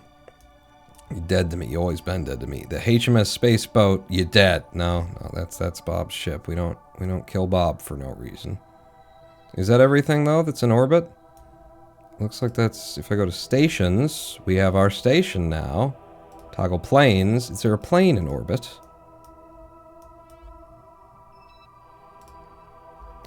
It's Hyven's derelict. And it's 47. Oh shit. If it was 48, I'd delete it. But at 47, what do I do? Delete. I'll delete it. I'll terminate it anyway. 47. We're adding you in. I've cleaned up my mess for once. Alright. Yeah, don't worry about the debris. Probes. Landers. Ships. Stations. And now we just got 3 things in orbit. One of them is Valentina Kerman. Look at the inclination spread on those. One of them is Valentina Kerman in our space shuttle. She's just sitting up there with fuel. Sitting up there with a lot of fuel.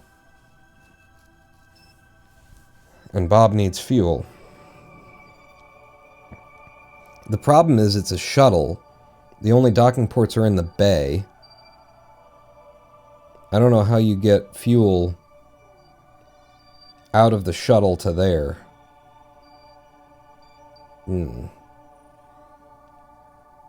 yeah, it's just Valentina, it's Bob, and it's our space station. That's all that we have in orbit now. We have cleaned our space. Everything is beautiful. And we've got a platform from which we can return Kerbals. And I'm pretty sure that if I, you know, weren't out there doing a bunch of quick saves and quick loads around the 700-part space station or whatever, that our performance would be better. I don't think it would be quite as absolutely awful. I thought this was Kessler Syndrome Simulator. I don't know any Kesslers. I think that brings us to the end of the live stream. We've been here for 3.5 hours. We did the mission that I set out to do. Val realizes she misses Bob and she must make it to Bob to kindle their love. We could... That's... I mean, that feels like... I've been cutting all these live streams short lately, you know? We've been doing less than 4 hours, which is good for me. It's bad for you.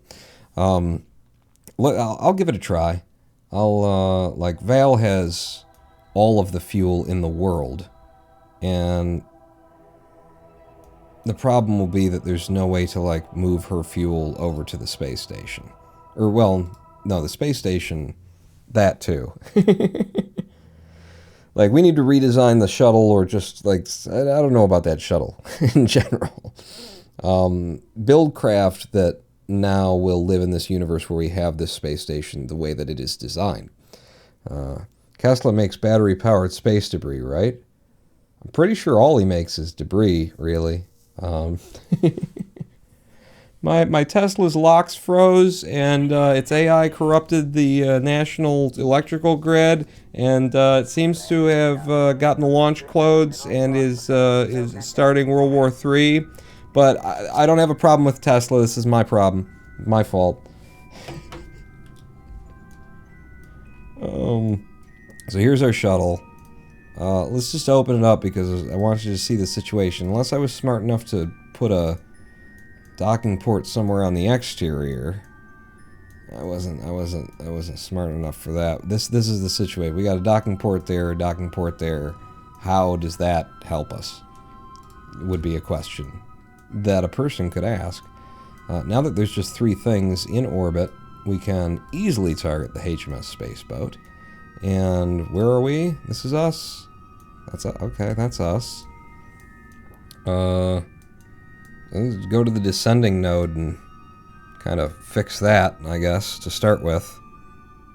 Just because it'll make life a little easier. What am I looking at here in terms of, like, intersects? Give me that. Am I getting better or worse? One of those, probably. Keep going. Keep. Okay, so that'll put us dead on, like, the equatorial plane to do that. So let's go do that. Take me to you. This will be, I don't know if it was a normal or an anti-normal. I wasn't paying attention. But game tells me it's down here. It looks like an anti-normal. Am I wrong? I might be wrong. Is that a... That's a normal. Get on your normal.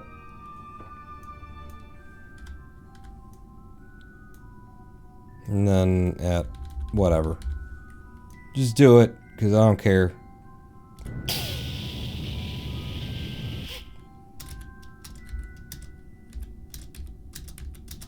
Yeah, close enough. So now we're flat. I don't know if we want to be flat. I don't know where Bob is. I didn't really care. I just wanted to, like, correct that. So now our apoapse and periapse 77 and 74.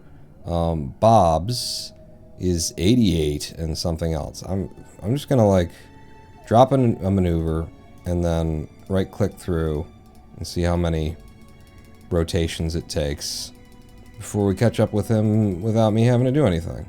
It's like 3 days away. Wow, and then we're 0.1 kilometers. Fuck it, do it.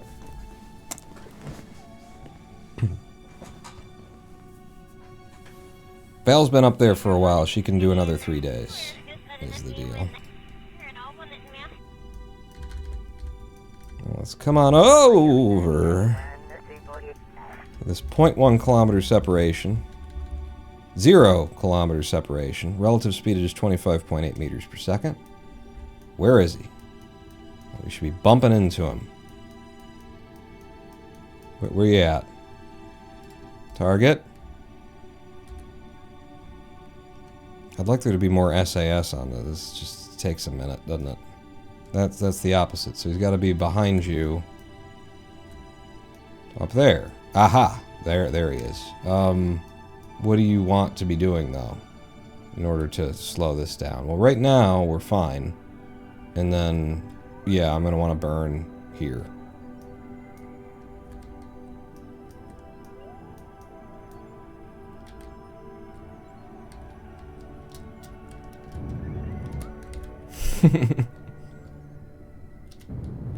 Okay. Where is he? Because he's real close. Too close. For my comfort. Hey, Bob. Bob and Vale. Having a little barbecue in space up here.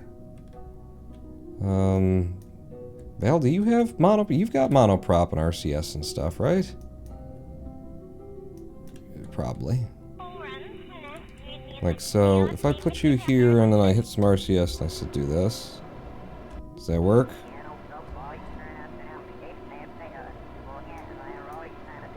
Yeah. I just push in toward Bob. Vale likes to scare the shit out of Bob whenever she gets a chance. You know, she's a pilot, he's a scientist. It's just an extension of picking on people in high school. I really think she never really got over it. Apparently a solar storm knocked out 40 newly launched Starlink satellites. Couldn't find any info on their orbit or anything, only a vague promise that they will deorbit, presumably due to drag, but no time frame given. Okay. Things that cost millions of dollars to put in there. Don't worry about them. They'll fall out of the sky. That's good, right? That's what we should be focused on. Yeah, Val is definitely a fan of scaring the piss out of Bob.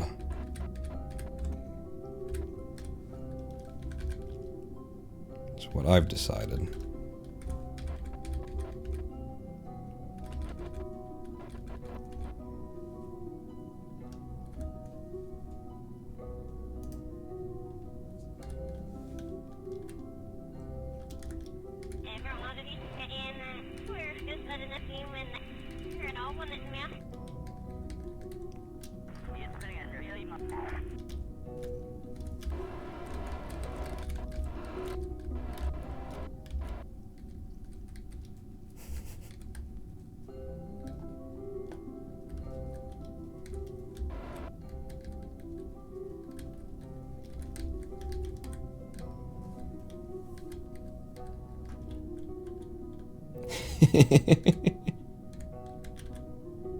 You in there, Bob? I don't know why it seems like she keeps trying to turn away from him. Okay. There we go. And...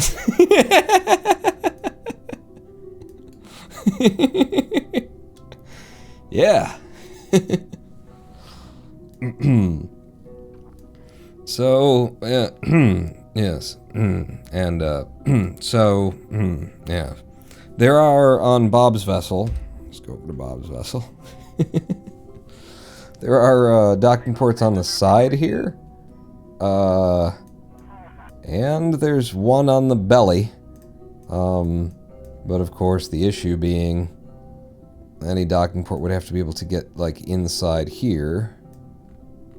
And what do we say for the front thing there? Do you think it could, wedge in? Because I don't think so.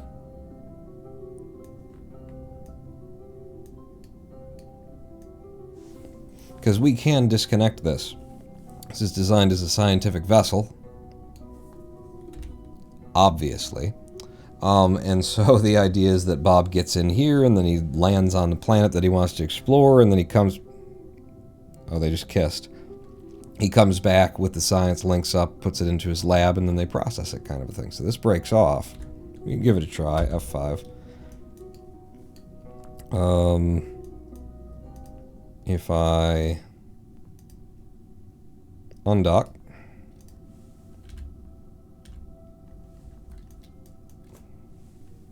and then you have neither monoprop nor electric charge, and we can, oh wait, you have electric charge, you have no monoprop, and so now we're just fucked. Doesn't seem to have been the best plan there. Like, I just figured it had monoprop in it. Why wouldn't you have any of the monoprop in you? Why would it be stored exclusively in my balls? It's fine. It's no problem. It's just, we could resolve that. Target angle close, target angle back open. You know? And then, yeah, just push away. That's bad. That's very bad. Everything's bad. You're never gonna get home now. There we go, there we go, there we go. Just bounce off of it. Yep. And then just deploy to like that angle. There we go, there we go. See? I told you there'd be no problem. We're fine. Everything's fine. It was always fine. It was always fine. It was, wait, is it, how fine are we? RCS, oh yeah, right, you're out of monoprop, I forgot. Oh right, you're completely out of monoprop, so there would be no way for this to move? You're out of everything, so you could not fly to that if you wanted to, of course. Of course. Retract the solar panel. We could still try. We just gotta have Val, which makes more sense because she's the pilot. Try and feed him in. Retract the boom.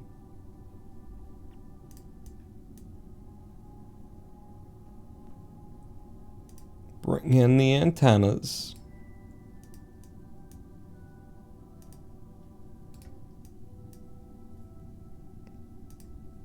Including this one. Yeah. Yeah. I don't see why Val should have absolutely no chance whatsoever of being able to pull this off. You know what? I did quite enjoy steering from in here. We're on the target. Good. Some SAS. I believe Bob was drifting to our left last I saw him. Yes.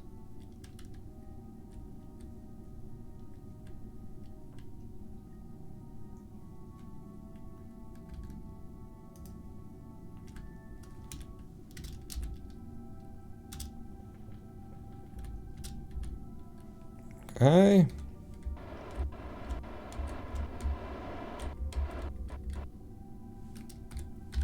Over there. Warp up.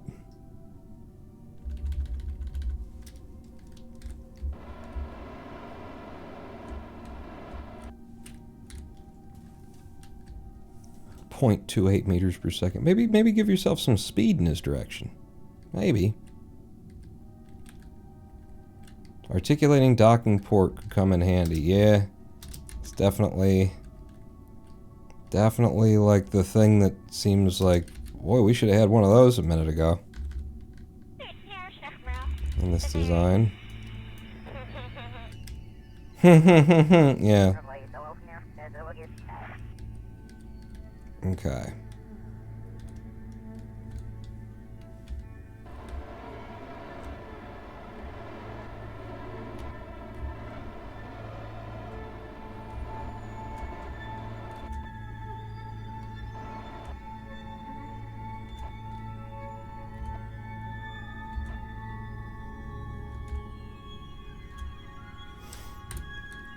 Okay, so should be simple as this. There's no simple as anything, Paul. There's no way you're gonna... So what would it be? It would be like... I want to come in actually like this, wouldn't I? I want to come at him like that. No.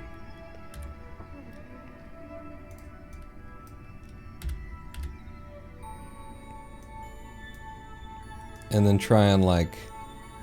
Scoop, like how would is there an angle? Like if I'm like this, then I could get him to lay his, no.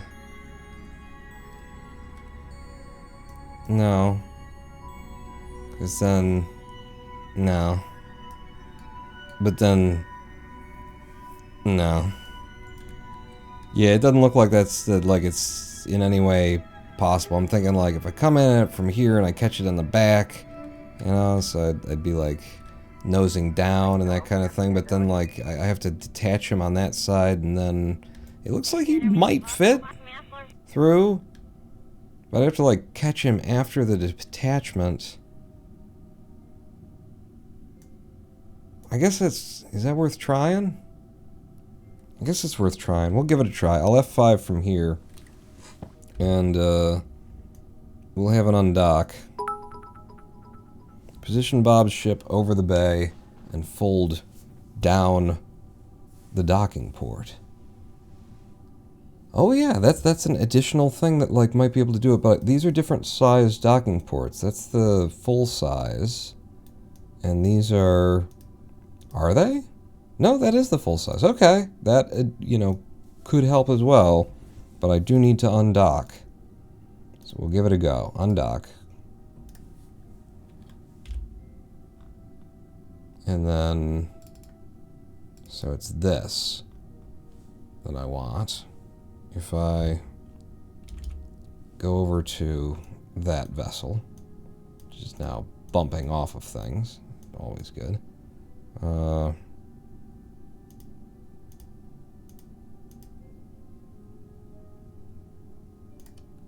gonna have to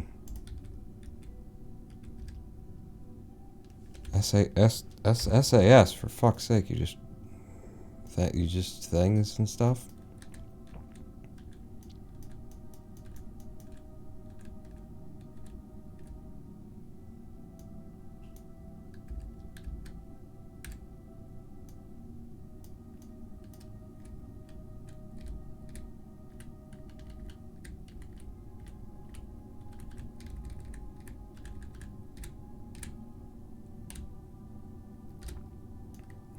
Okay.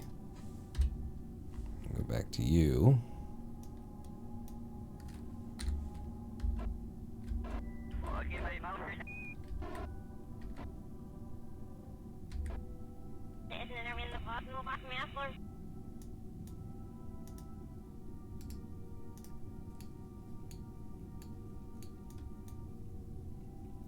Boy, it could just fit.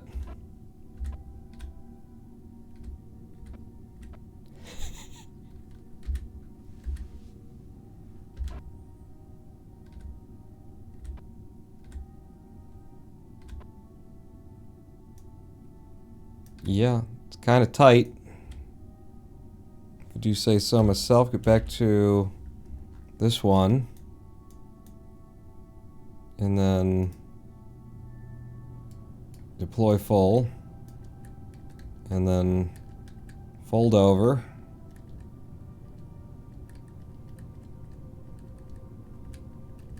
Oh my God. I'm going to be able to scoop him up.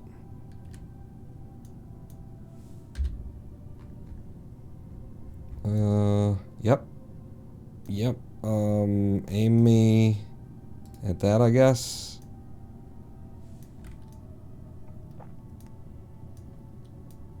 In here.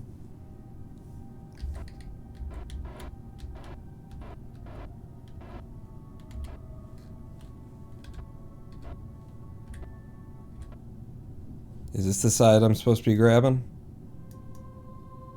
Yeah, that's the side I'm supposed to be grabbing. Alright.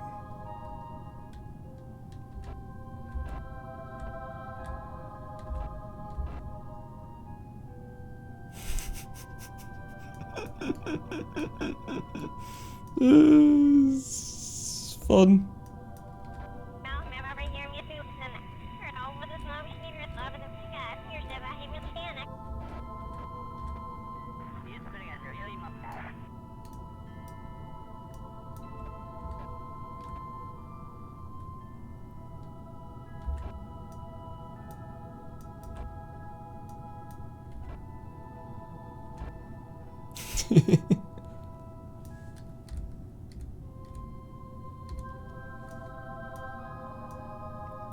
I mean, that's pretty much it at that point.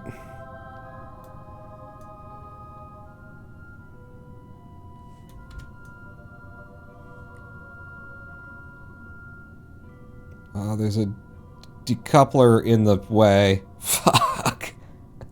Why is there a decoupler in the way? You bitch. You bitch. Undock. Oh! Oh, there you go.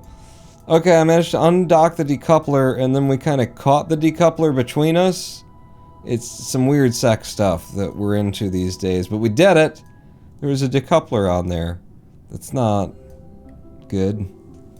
It's fine. It's excellent. It's the best thing that's ever happened to any of us, really. You can get down to it. Alright, so is there any place for me to store fuel or anything on this craft?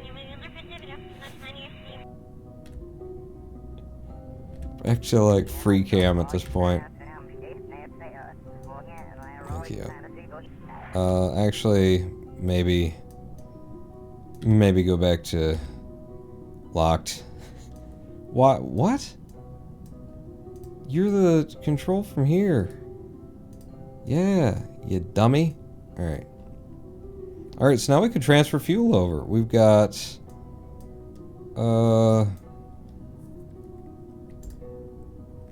fuel in the front and the back. So, in, do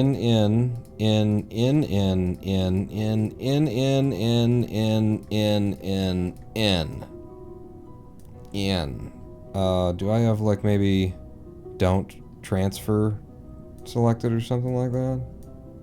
Disable crossfeed or enable crossfeed. Was that what I need? What about the other? What about on this side? Disable crossfeed. No, don't disable it. Yeah, there's that decoupler.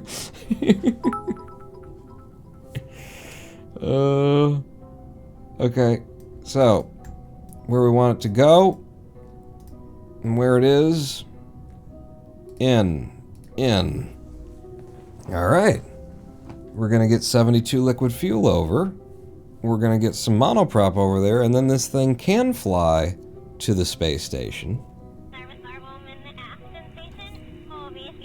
for proper refueling. Val, this is why I left you up here, I guess. Is how that's the story we're gonna tell, I think. And then I'll take from these two bowls back here, just the rearest of the bowls, and I'll in to the monoprop on there, so that we'll have mono and liquid, I think that's the only place where I'm storing liquid. Oh no, I can fill that up too. I can fill that little guy up. I could also put... Like, how much monoprop do we have on this thing? We don't have that much monoprop on here either. I don't think that that's really a problem. I think I'm going to transfer as much monoprop as I can, short of giving them everything. So you, and you all go in there.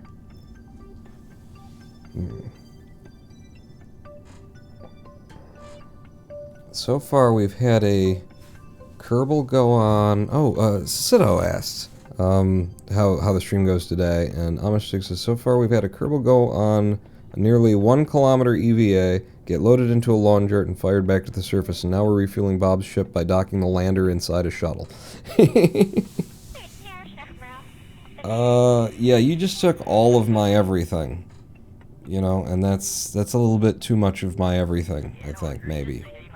So give me back, like, some, like, in my rearest balls, in my rearest pair of balls, give me something. Just a couple of monoprop to be able to play with, honey. I'll leave 30 in here with the ship, and then you gave me, I got 6. Okay. Okay, and then we can fill the liquid fuel here as well. So you, in these places, in. So it's more like 100 liquid fuel that will be moving over to Bob's ship, which will allow him to park up to the space station, where we have another 500 units of liquid fuel to refill his belly. And it begs that we should sort of get both of these ships over to the space station so we can have like 1,000 parts on the one horribly performing thing at once, and then they can trade fuel. Everybody can fuel from everybody's everything, huh? Doesn't that sound like a great idea? Where is the rest of the ship here? Like Bob's... We might have lost the rest of your ship, Bob. It's over there? Okay. Yeah, we'll use this ship to move everybody over there, I suppose. So, target. There's a little bit of wobbling. Don't worry. Or do. Whatever feels appropriate, really.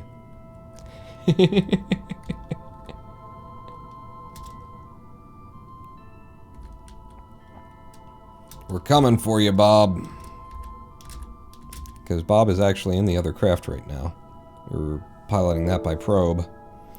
There is not sufficient disk space to continue recording. Well, I guess we're going to have to end the live stream. Are we warping?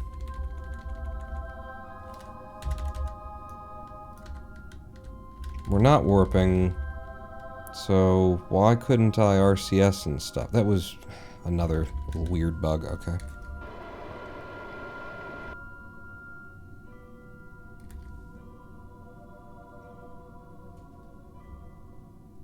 So, step 1, pull us onto the line. Step 2, be ready to slam on the brakes. Oh, we got rid of it.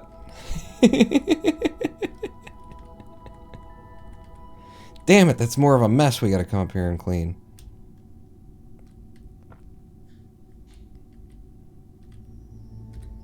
You just hold retrograde for a minute and warp. A lot of what Wobble described as spontaneous craft explosion. That's cracking. Cracking is the term for that. Yeah. Once things start cracking, I don't know.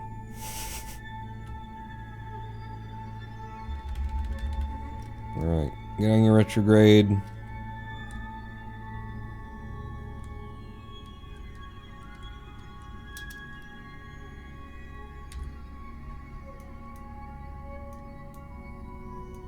And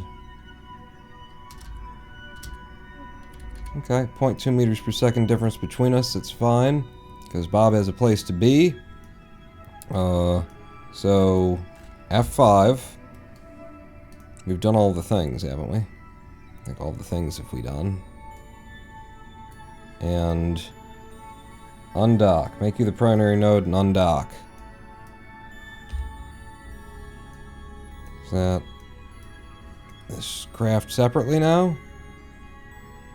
Seems like it could be. I go back to Val's ship, and then I just like rotate away a little bit. Yeah.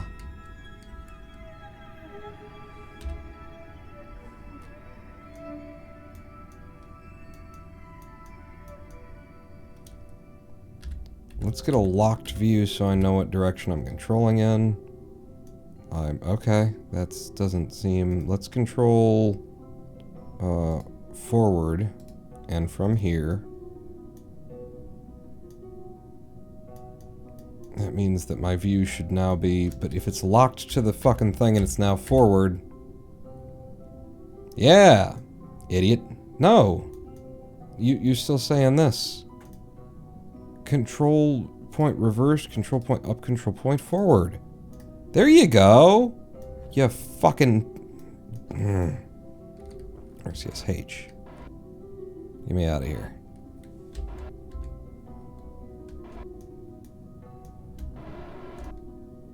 Yeah, definitely don't want to scrape that. Alright, where's the ship that we're going to? It's over there.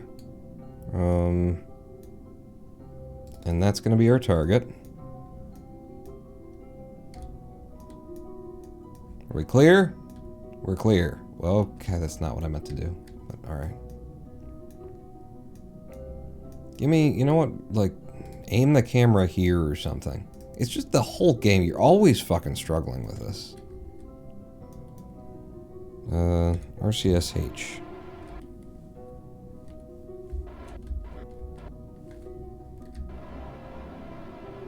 Give me some more speed.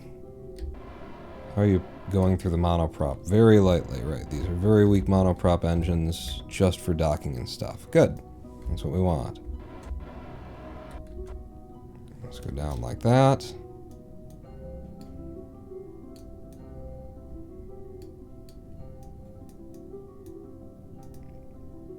And we're going to bring in our port. I heard.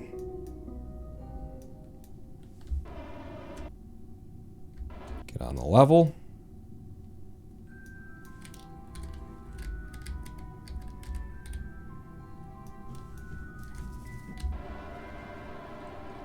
Come to a full and complete stop. Spin. And then make sure that we're linking up, you know, with a correct orientation. Knowing that we can adjust it with rotation of the docking port afterwards if it were, you know, needing to really be futzed with.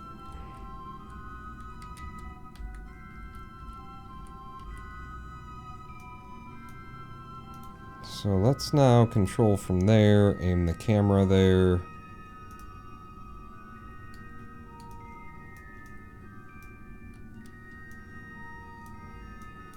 And start double checking like our alignments and stuff. Hey, the sun is rising, and that means that the ship is suddenly doing things. Why would that mean the ship suddenly started doing things? Well, the people who made this game. Alright, Pawn.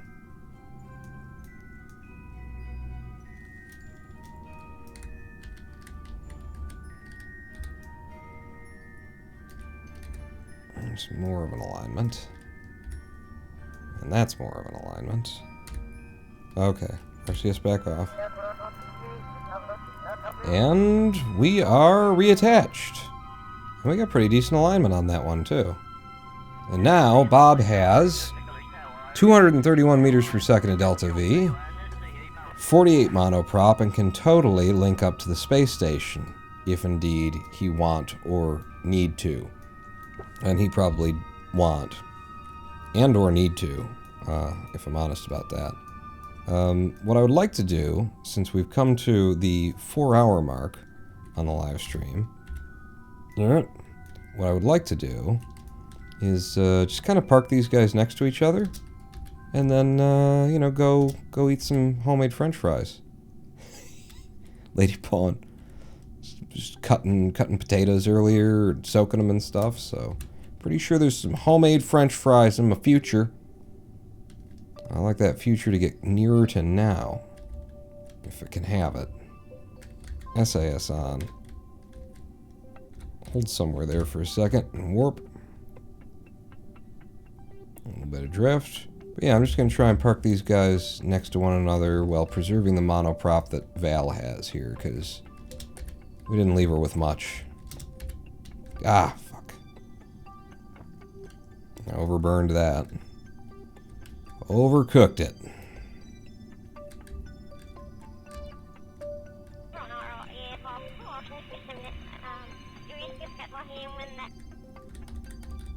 But I would like the next live stream that we do in career mode here, when I come back and find everybody kind of parked, you know, close to one another.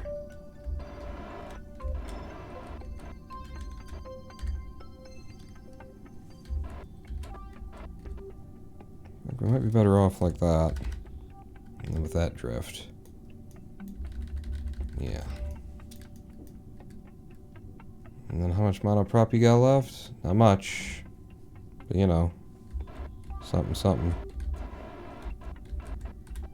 Put you there. And then RCS. I'm gonna try and get there without bumping the other ship.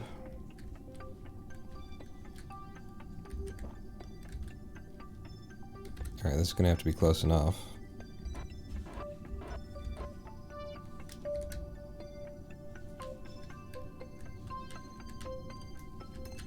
Can I? Oh goodness. Oh goodness me.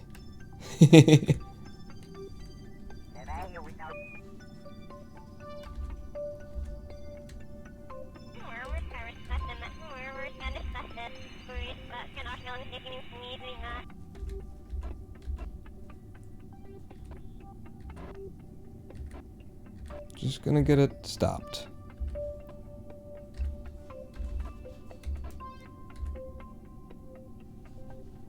Alright. That qualifies as stopped in space terms, spacing terminologies. And just for safety's sake, we'll turn the solar panels away from the other... Shut the fuck up there. Not you. What, little magnets? Extend all the things on the tugboat. Oh, right. I did close them up, didn't I? Hang on, let me... Yeah. Yeah. Oh, yeah. Bob. What are you doing with your ship, man? Getting in behind there. What is this? Why is that there? It's a rudder. That's why it's a rudder. All right, redeploy all of the things. You've got surely like a button for redeploy all things, right? That collects science. That collects it all. And there's lights, but there's a button that extends the cal controller. I have a cal controller on here. The fuck you say? 7. Toggle locked. Antenna. Solar panels. Extend boom. Alright, I remember extend boom. Yeah. Yeah, boom comes out. 7. 7. 7. 7. 9. No, that's alright. But yeah, and then 9 though, but 9. Alright, 8. 8. There, yep, And then we'll just redeploy that guy. Alright, so that's the boom. Here comes the boom, ready or not. The antennas, the boom, the solar panels. I think that's us fully deployed again. Yeah. And then again, just like maybe. Yeah. Huh? Welcome to space. Alright. That brings us to the end of this live stream. God damn it! Yeah. The space station is complete. We have returned the stranded Kerbal. After spending $4 million in order to accomplish it or something like that. I mean, if you count the space station as just being there for the Kerbals, it's obviously not. We have refueled Bob Kerman, quite against all the odds. I didn't think that we'd be able to do that with the shuttle, but we did, and now we know that we can, and maybe Val should just hang out up here more because she's got more fuel. I think next time that we pop open career mode, which will be next week, Tuesday, will be career mode. This Sunday should be creative mode. We get Bob over to the space station, get him docked up. Well, everything's spinning. You know, let's prove the concept. Bob comes in, docks up, gets himself more fuel. I think we need to get Val over there as well, because if we can get Val and Bob linked to the space station at the same time, then Val's thousands of units of liquid fuel or whatever. She's got thousands of Delta V. Can go over to Bob, who actually has a place to go. The shuttle doesn't. And then the shuttle will have been consumed, and we can make sure that the space station is left full, Bob is left full, and then the shuttle can actually come back down, and then we can move on with our fucking lives. Wouldn't that be peachy keen if we could move on with our lives? So let's find somebody to raid. Anybody got any recommendations? Why did you say that? I'm just trying to fill space. I don't actually want the recommendations, but I need to say something while I'm off on another page, while I'm fighting Twitch's interface here. And and then you loot, but then if I hit enter and then I come back to it, then it loads the live channels. Brilliant. Josh? Who's this Josh with 674 Kerbal watchers, huh? I mean, clearly they don't need any more viewers, right? Who else is going?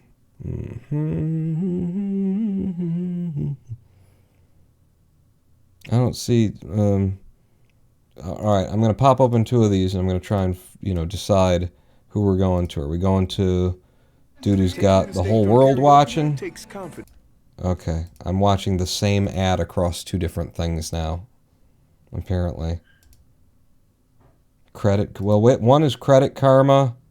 The other one is Asian Karaoke. Oh, it's Credit Karma. It's all Credit Karma. Okay. And this fellow's just doing an unboxing, so there's no Kerbal going on there. And the Credit Karma carries on. Oh my god. Alright, Josh, I think a lot of people who are watching here are bots. This is a lot of bots. But it's fine. We'll throw in with Josh, because why the hell not? Josh is what it is, apparently. If I could just copy paste the thing. Thank you everybody for coming out. Raid, Josh, and join in with the bots or whatever. Thank you for coming out. Thanks for watching. Something. Put the outro in here. Start the music. That sort of a thing.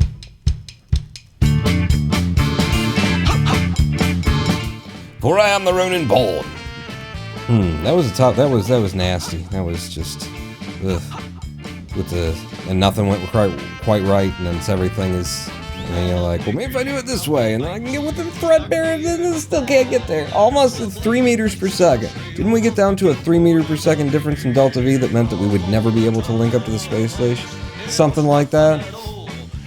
It was 11 meters per second. It was 3 at the place where we were. Listen, thanks for coming out, everybody. I hope to see you back here this Sunday at 4 p.m.-ish Eastern for creative mode, and then, Tuesday for career mode, and we'll get back to what we've been doing here. Until then, here's Josh.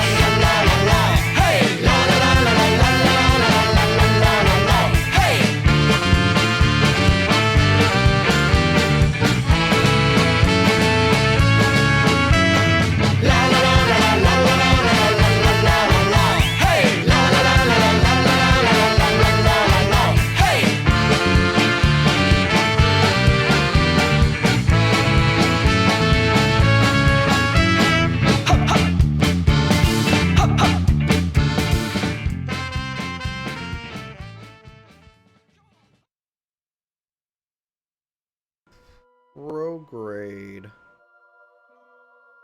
Can I just put Prograde on and that works? Yo, thanks for the 25 people thing. Check it out.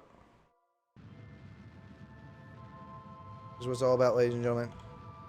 This is what it's all about. Look at that. It's getting bigger.